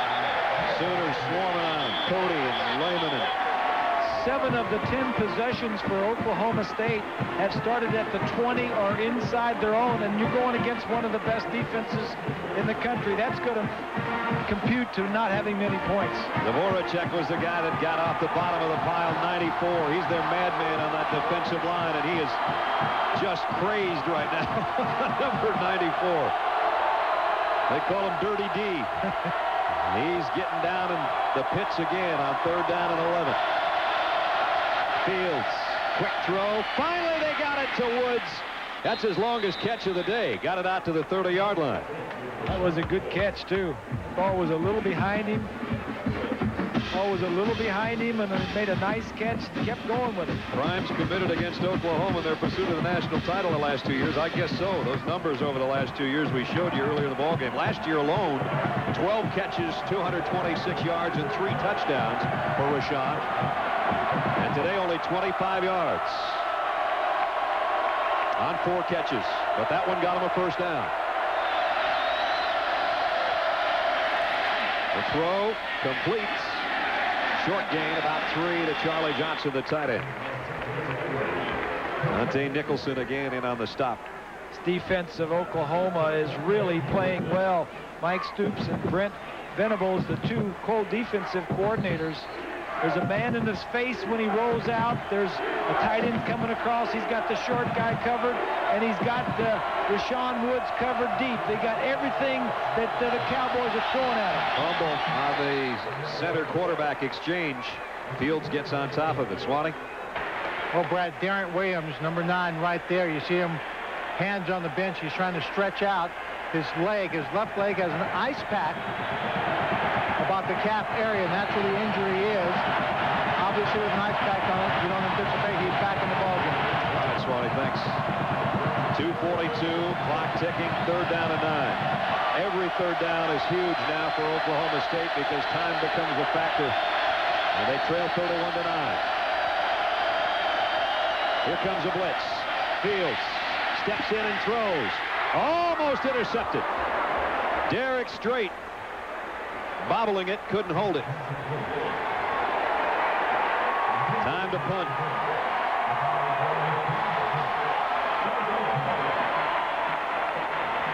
Oklahoma's defense just not giving up anything. Remember, the touchdown came courtesy of the offense. Darren Williams, who Swanee just talked about, his interception return is their 6-pointer of the day. Other than that, Oklahoma hasn't given up much. Barden to punt, high snap. Can he get to it? Nope. Down he goes. The snap was high, and the special teams led by Matt McCoy all over it.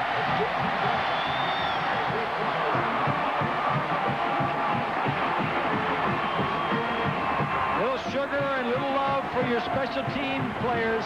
The punting game is the most critical play in football. Punting it, catching it, returning it. There was McCoy.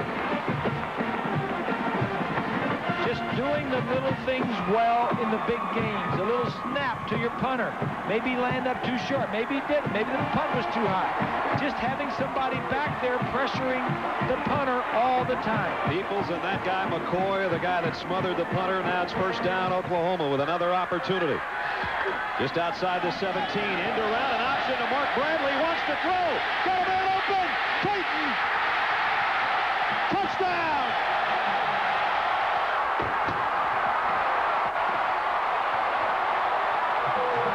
What a wonderful call.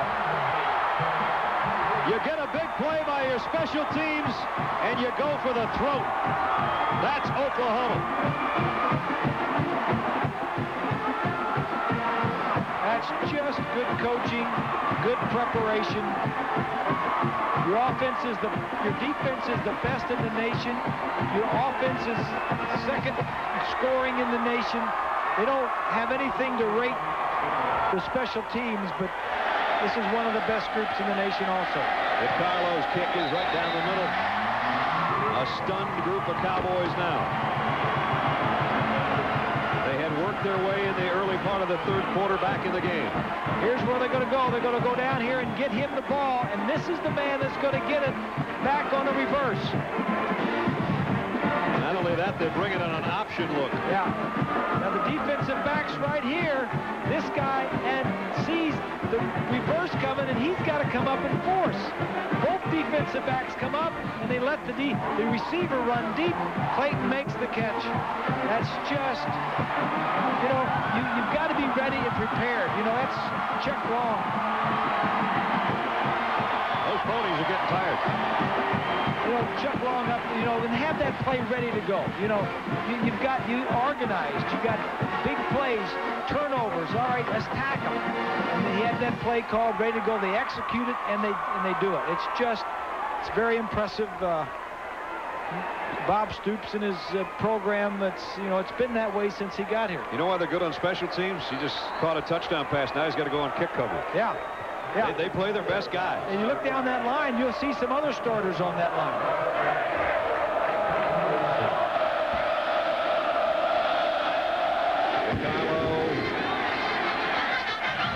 Kicks going. Jones can't field it. Good for Mark Bradley. He's the guy that, as you said, doesn't get many chances, kind of short-armed that long ball. It would have been a touchdown. Instead, he comes back and throws one. Yeah. Yeah. So he hung with it, didn't hang his head, didn't hang his right arm either. And he got the touchdown pass. So it is 38-9. Now, all the bedlam in this game right now is wearing crimson and cream. First down from the 20. Tatum Bell, big opening. Bell goes out for 8 or 9. Teddy Lehman made the tackle. And the crowd catches its breath with 2 minutes left in the third quarter. There's the total yardage, and Tatum Bell has 35 of that on the ground.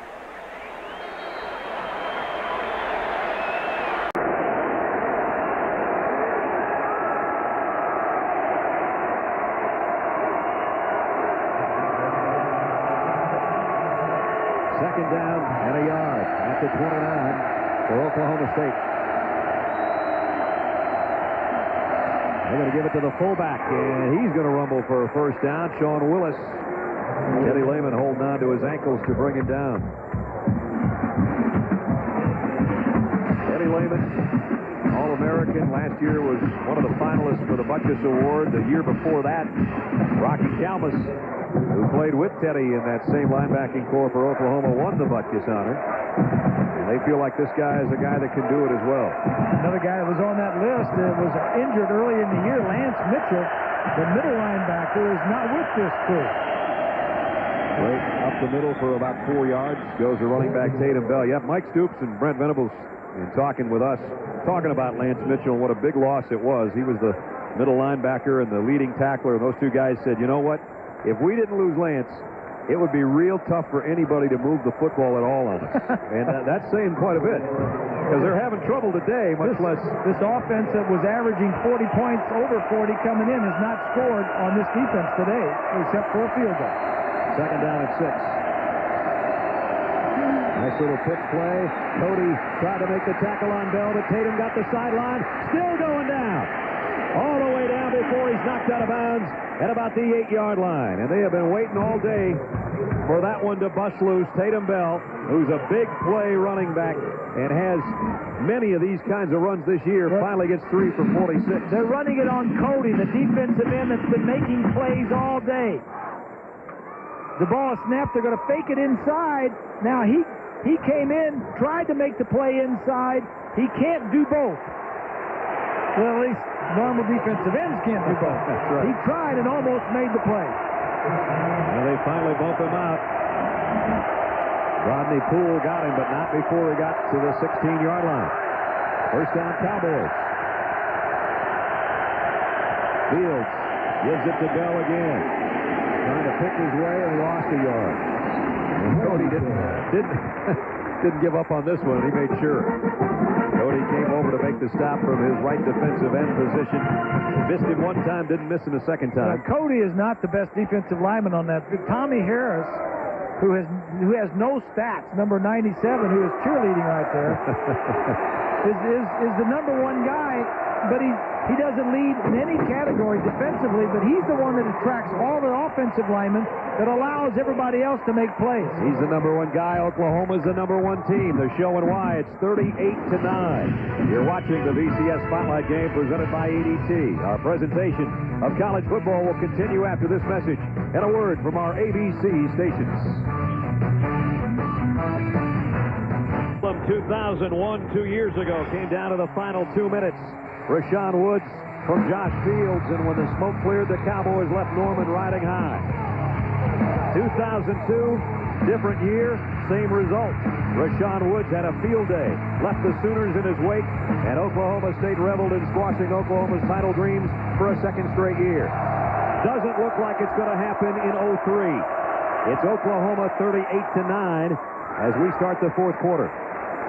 Tommy Harris, who Bob was talking about just before the break, just put a hit on Josh Fields in the Oklahoma State backfield. Brad, Tommy Harris is a Lombardi Trophy candidate, was one last year. Kind of an interesting twist. The Lombardi Trophy has now allowed former finalists to vote. So I'm wondering if Lemon is like lobbying Harris for one vote, because he's on the Lombardi list also. That's right. Not a good day on third down for the Cowboys. Fields throws, completes, and this is a first down. Got it out to Jay Neese, junior wide receiver, and it's a first down, and that quiets the crowd. A pickup of 11. Yeah, that's the top of your screen. This guy's getting single coverage. You know, he came in. He's not a marked man. The Woods brothers are, but not Neese. Josh Fields still slinging it here in the fourth quarter. Trying to get in the Oklahoma end zone offensively, something they haven't done yet today. First and goal. Oklahoma State at the OU 5. Tatum Bell on a toss. Behind his blockers. Got about a yard. Perkins dragging him down. Oklahoma's defense is so fast. You run wide, you better run fast. You got that right. Antonio Perkins, we talk about him making big plays. A corner. Here's a guy that can tackle, runs across the field, runs by blockers, and makes the tackle. There's a lot of corners out there that can't tackle. I don't think there's any corners on this Oklahoma team that can't tackle. I don't think so either. Second and goal at the 3-yard line. Ninth play of the Cowboys drive. Two tight ends. He's going to throw it. This is a good time to throw it. It's Bell. He just grinds down inside the 2. That's it, though. And a flag down at the line of scrimmage. Offside, so they'll take that and move it a little bit closer. That should get it to about the 1.5 on a free pass.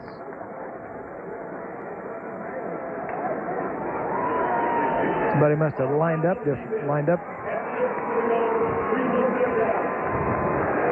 the Stoops brothers. I was looking at Dvorak. Yeah, he's got a face full of paint. Like he Halloween. That's right. He's just like he didn't clean up his face from last night. I don't think he cares. Inside the 2, second and goal for the Cowboys.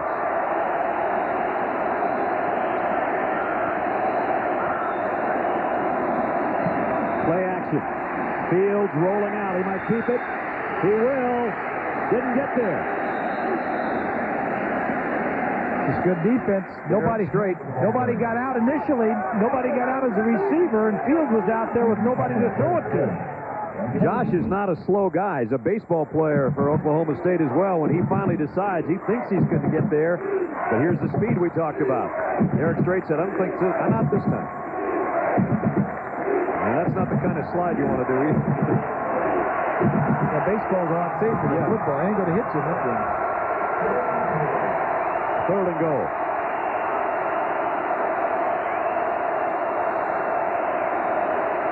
Tatum Bell. I don't know. I don't think so. No signal. Eddie Lehman comes up with a football and says he's not in there. Nicholson and Allen. And it's 4th down. Well, that defensive line is better than Oklahoma State's offensive line. So if you're trying to get it in and knock it in, they're not going to be moved back. You got to move those guys off the line of scrimmage. Then the linebackers are right behind them. I don't think there's any doubt that Oklahoma State's going to go for it, but the guys in those crimson jerseys don't want to give up a touchdown. 38-9, Oklahoma. Two determined football teams, one ranked #1 in the country with a great defense, and they don't want to give up that 2 feet of turf in their Bedlam rivalry with their friends from Stillwater. 4th down, Oklahoma State. And it is loud for the offense. Fullback. No! Sooners have held.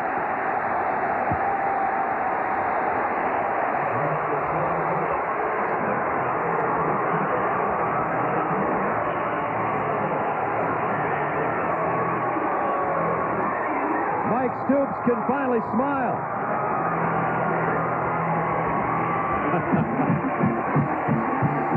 Well, a goal line stand. So Oklahoma State's offense still has not scored.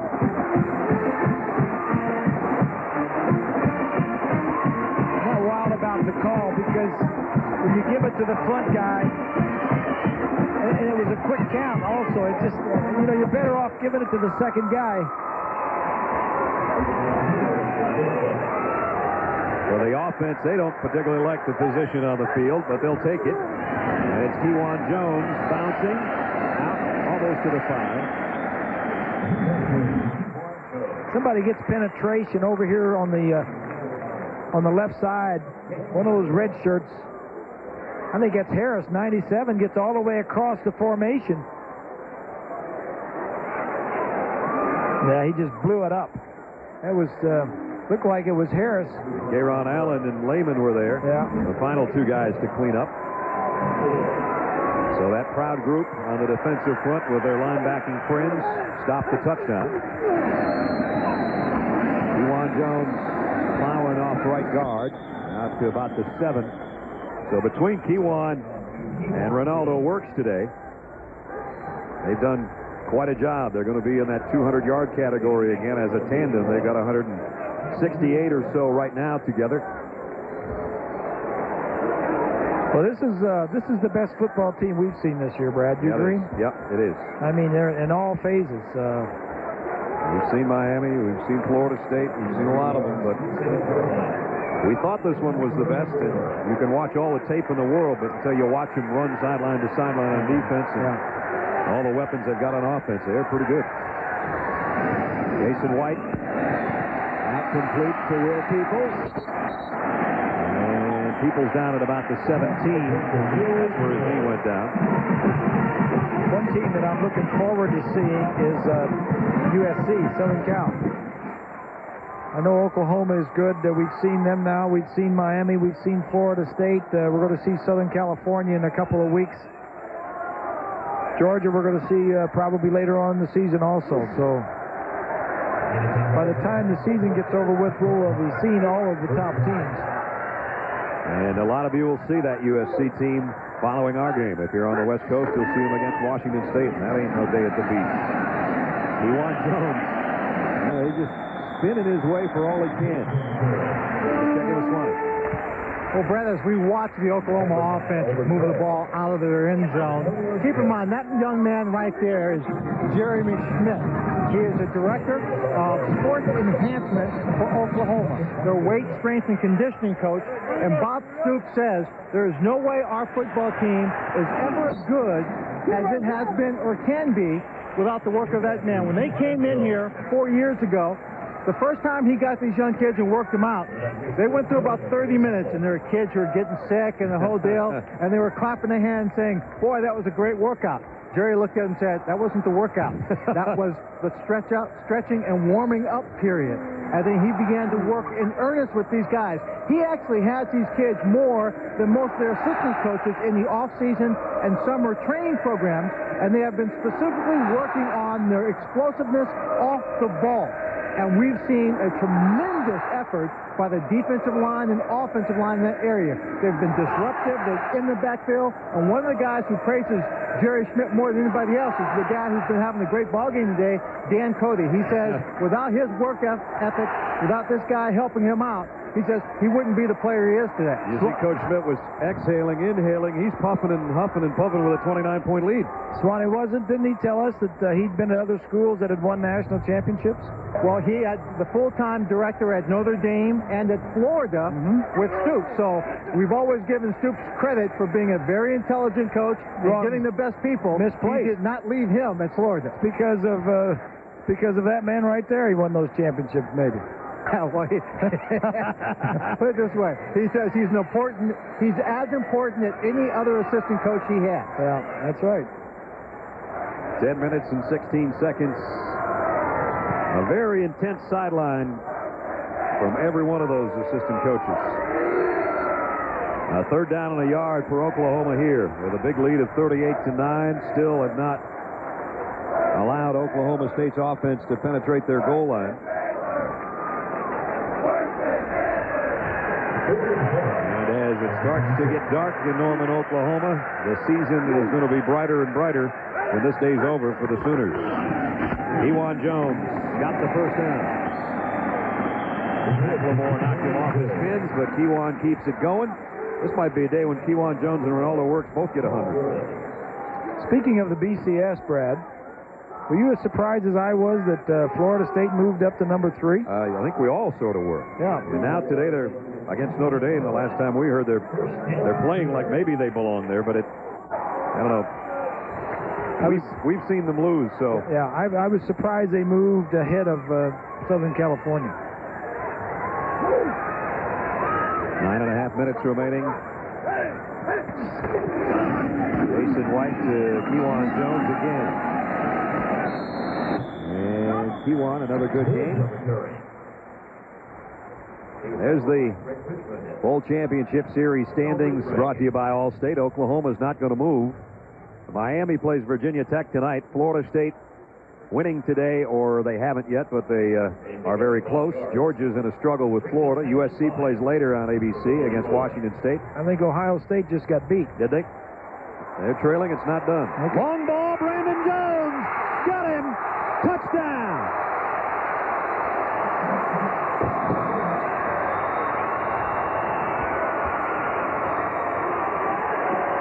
There's the long strike we haven't seen yet today. Jason White, almost the same looking play as against Colorado last week. 66-yard touchdown to number 81.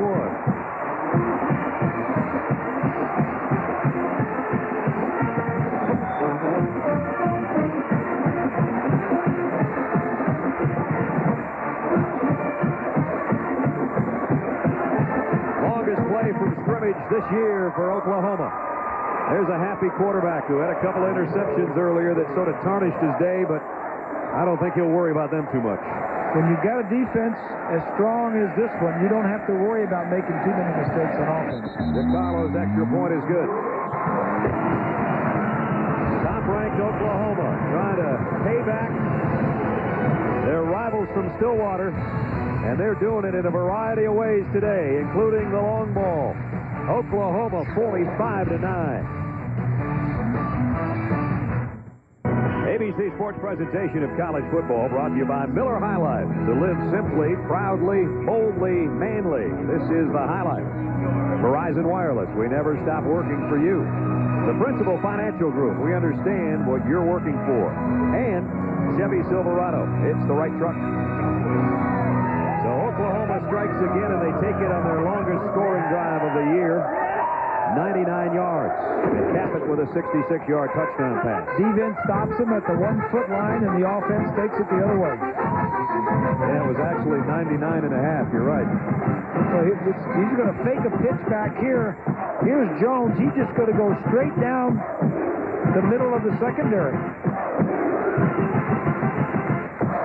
Now, right here, he's got him beat right there. Just lay it out to the inside. Nice throw, nice deep throw. He's one of the best deep throwers I've seen this year. In fact, in a few years, Brad.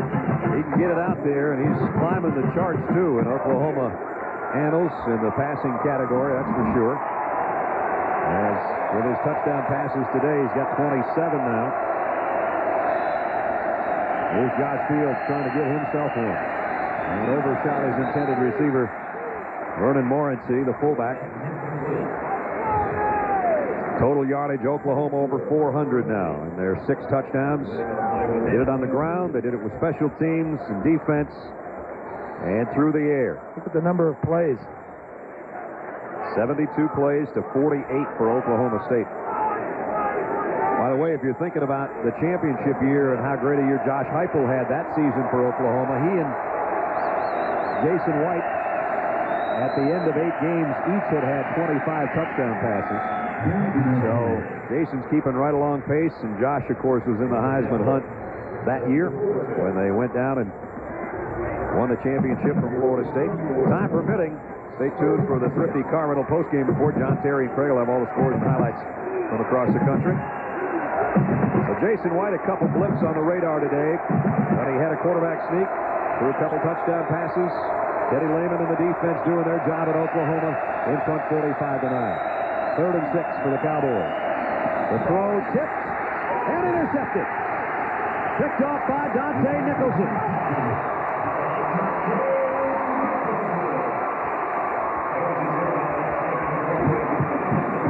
Josh Fields will not become a 3-time winner against the Sooners. The backup inside linebacker, Allen tips the ball right here. Watch 48.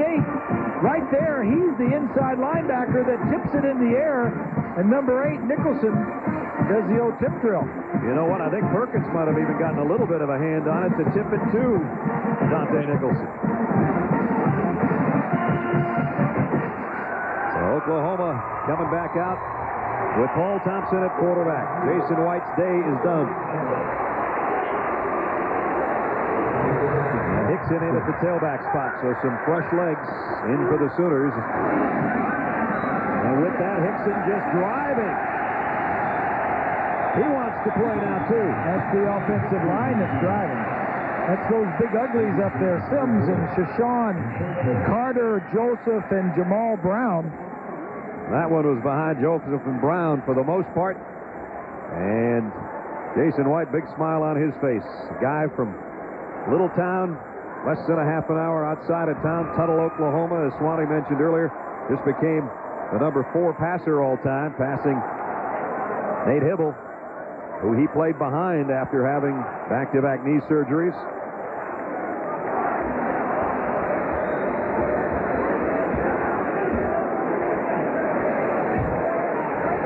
So at the 27-yard line,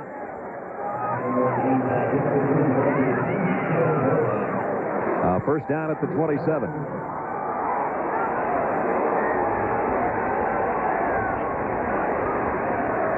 Thompson in there, quarterback in the final 7:40. Clayton is the motion man for the Sooners. Draw play to Hickson. There's 7.5 left here in a 45-9 game. Let's find out what else is happening around the country and go to John Saunders in New York. Well, Joe Paterno thought he had his losing streak stopped, but Scott McMullen, backup quarterback, finds Michael Jenkins 5 yards in the end zone with about a minute and a half to go. After the extra point, the Buckeyes lead by 1, and the Nittany Lions have just received the kickoff. John and Terry, Craig will keep you posted on that one. Well, they can win some close games, can't they? I guess so, in a variety of ways. Second down and 6 for the Sooners. And Hickson straight up the middle, busts it across the first down marker, and then some. Got to the 15-yard line. So Oklahoma is going to go to 9-0. They will go to 67-6 while they're ranked number 1 in the country. And we showed you what their remaining schedule looked like. Jason White, the coaches were talking about Jason, said, what do you like about him, Bob? Coach Stoops said, he's the toughest sucker on our team. And Chuck Long said the same thing. A guy that grew up, as I mentioned, in Tuttle, Oklahoma, and his dad used to take him out when he was about 7 years old to pour concrete with him. He said, you know, let the rest of the kids go out and mess around. You're pouring concrete with me. He was pouring. Said, if you don't like concrete, go get a scholarship. So he got a scholarship. Every time football got kind of tough, he'd call home and kind of be complaining about it. His dad would say, come on back to Tuttle, we'll pour some concrete. He said, I don't think so. I'll just tough it out. Yeah. What a great story, though. Bob mentioned earlier the back-to-back years of knee surgery, tore his left ACL in 2001 against Nebraska, and then the right ACL last year against Alabama. You know, I remember Terry Allen, who came out of Clemson and then played with the Redskins and the Vikings. He's one of the only guys I can remember that had knee surgeries on both knees and ever played any more, period. And here's Jason White, a Heisman Trophy candidate, having done it. Throw to the corner. Bradley, touchdown! So Mark Bradley's thrown one and he's caught one.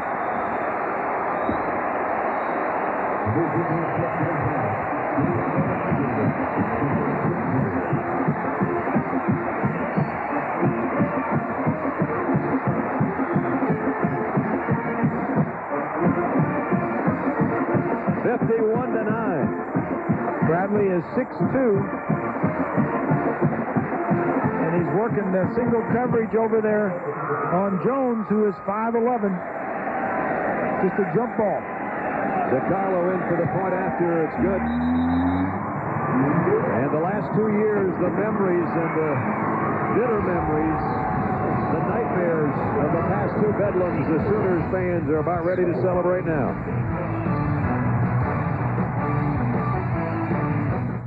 I'm not sure how many questioned it, but I guess if there needed to be an answer, it's been answered. The kick is deep and will not be returned. With 5:42 remaining, it's time to take a look at our Pacific Life game summary. It was a tough day for Josh Fields. Only 8 out of 21, 59 yards, an interception. Couldn't get Rashawn Woods, his All-American receiver, loose. Jason White, just average statistics, but he didn't have to be great because the defense was so good and the ground game between Kewan Jones and Ronaldo Works was so good. He rushed for 213 yards, 225 yards passing. Scored on their last 4 possessions as Oklahoma. They had 199-yard drive. The last one was 37 yards for a score. And now Tatum Bell will rack up a little bit of yardage here as the game starts to wind down. So the dreams of Oklahoma State winning the Big 12 South are going to vanish here today. We mentioned the games remaining seem and look winnable for Oklahoma, considering how they've looked today. Yep. They're going to be favored, and these are the standings coming into the day. So Oklahoma will be 9-0 and 5-0. Texas beat Nebraska today, if you missed that.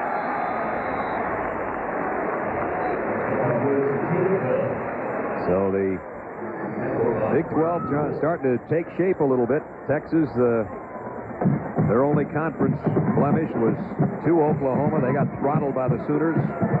Texas Tech is still on Oklahoma's plate. And that's Coach Leach, who used to be the offensive coordinator here, so the Oklahoma staff know him well personally and what he does with the football, and that's put it in the air about 60 times a game. But you never know. You put it up 60 times against this group, you might get 6 of them intercepted. 3rd down and 2.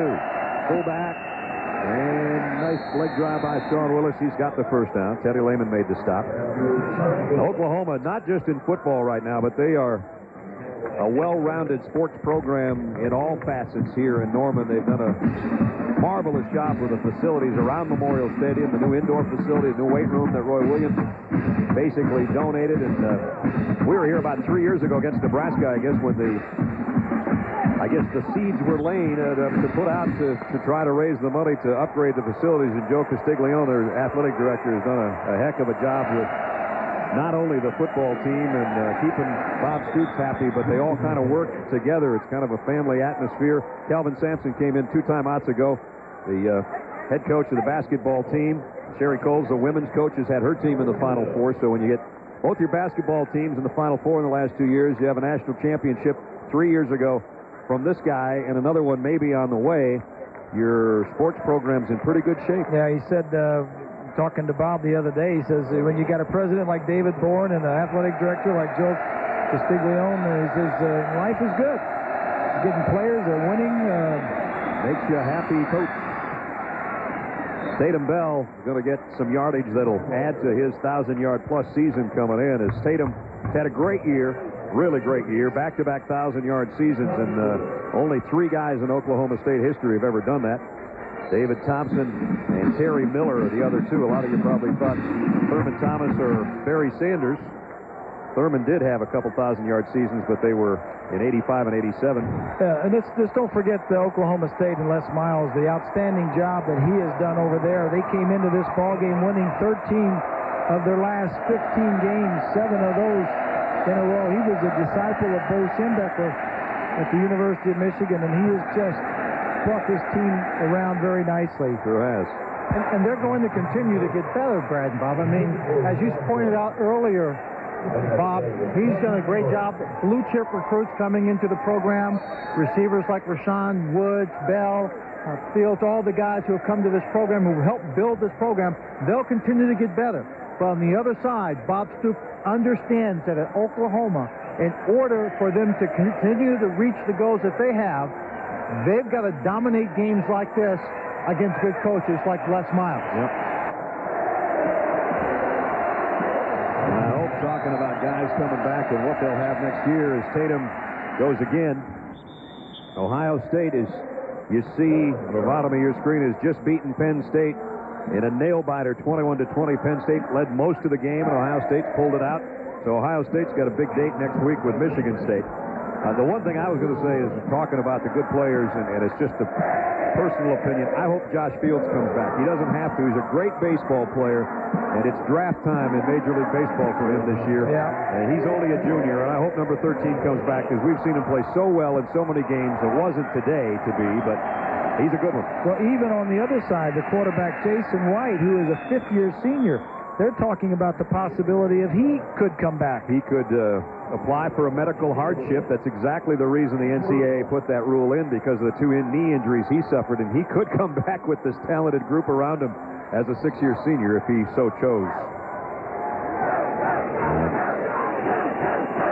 Here's our singular wireless poll we asked you earlier. If Oklahoma or Miami should lose, who should be number 2 in the BCS? Oklahoma, 22% of there. USC was everybody's vote, and almost 100,000 people hopped in there to vote. And I think that would be my vote, too. Here's Fields, and somebody makes a catch on the sideline, but it's an offensive lineman or a defensive lineman. It doesn't count. Well, Bob, I'd say Oklahoma's one of your hot teams. Yeah, but, you know, they are hot. They are really hot. UCLA is hot. Missouri, USC is hot. Boise State looked really good.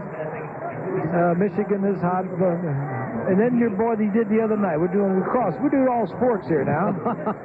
He did look pretty good, didn't he? Yeah, he looked good back-to-back nights. But, you know, not everybody is hot. We also have the who's not hot, you know. We'll probably take a look at that right after 2nd and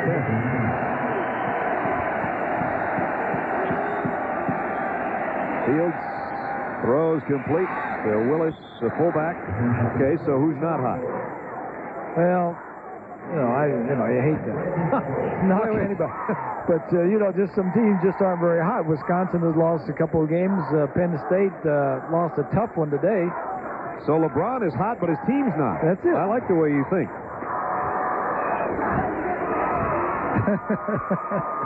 No high-end team, right?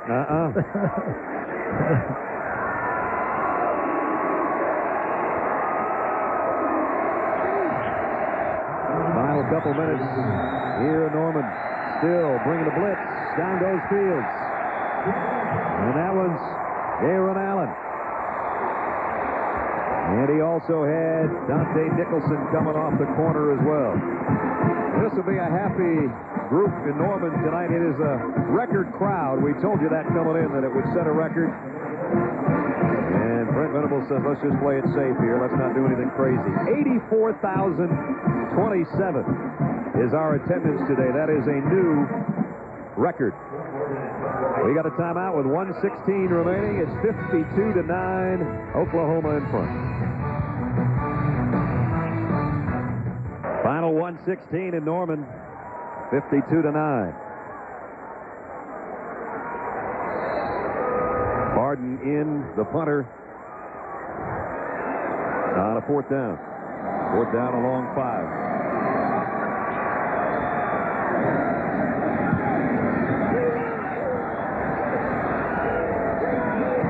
And they just let this one go. As Brent Venables, you saw before the timeout, say play it safe, just get out of the way, and it's going to roll dead inside the 10-yard line. Our Chevrolet players of the game today. How about Dan Cody? Did he set the tone? I'd say early on. 3 sacks for the big fella, Dangerous Dan. Couldn't block him. And Darren Williams, who played valiantly and then was injured, but had not only a couple of nice pass breakups, but the interception for the touchdown for Oklahoma State. Recognition of their efforts, Chevrolet will make a $1,000 contribution to each university's general scholarship fund. So the Sooners came and wondered whether or not they'd be able to put up 50-plus like they did earlier this season, and they did again. I don't think they planned to put up 52 against their arch rivals from Stillwater, but that's the way the game went. Some early fumbles. Those sacks we talked about from Cody, one of those causing a fumble that ended up turning into Oklahoma points, and the Sooners really never looked back. Yeah, and they're doing it a little bit differently when they did when Bud Wilkinson and Barry Switzer were here. I guess.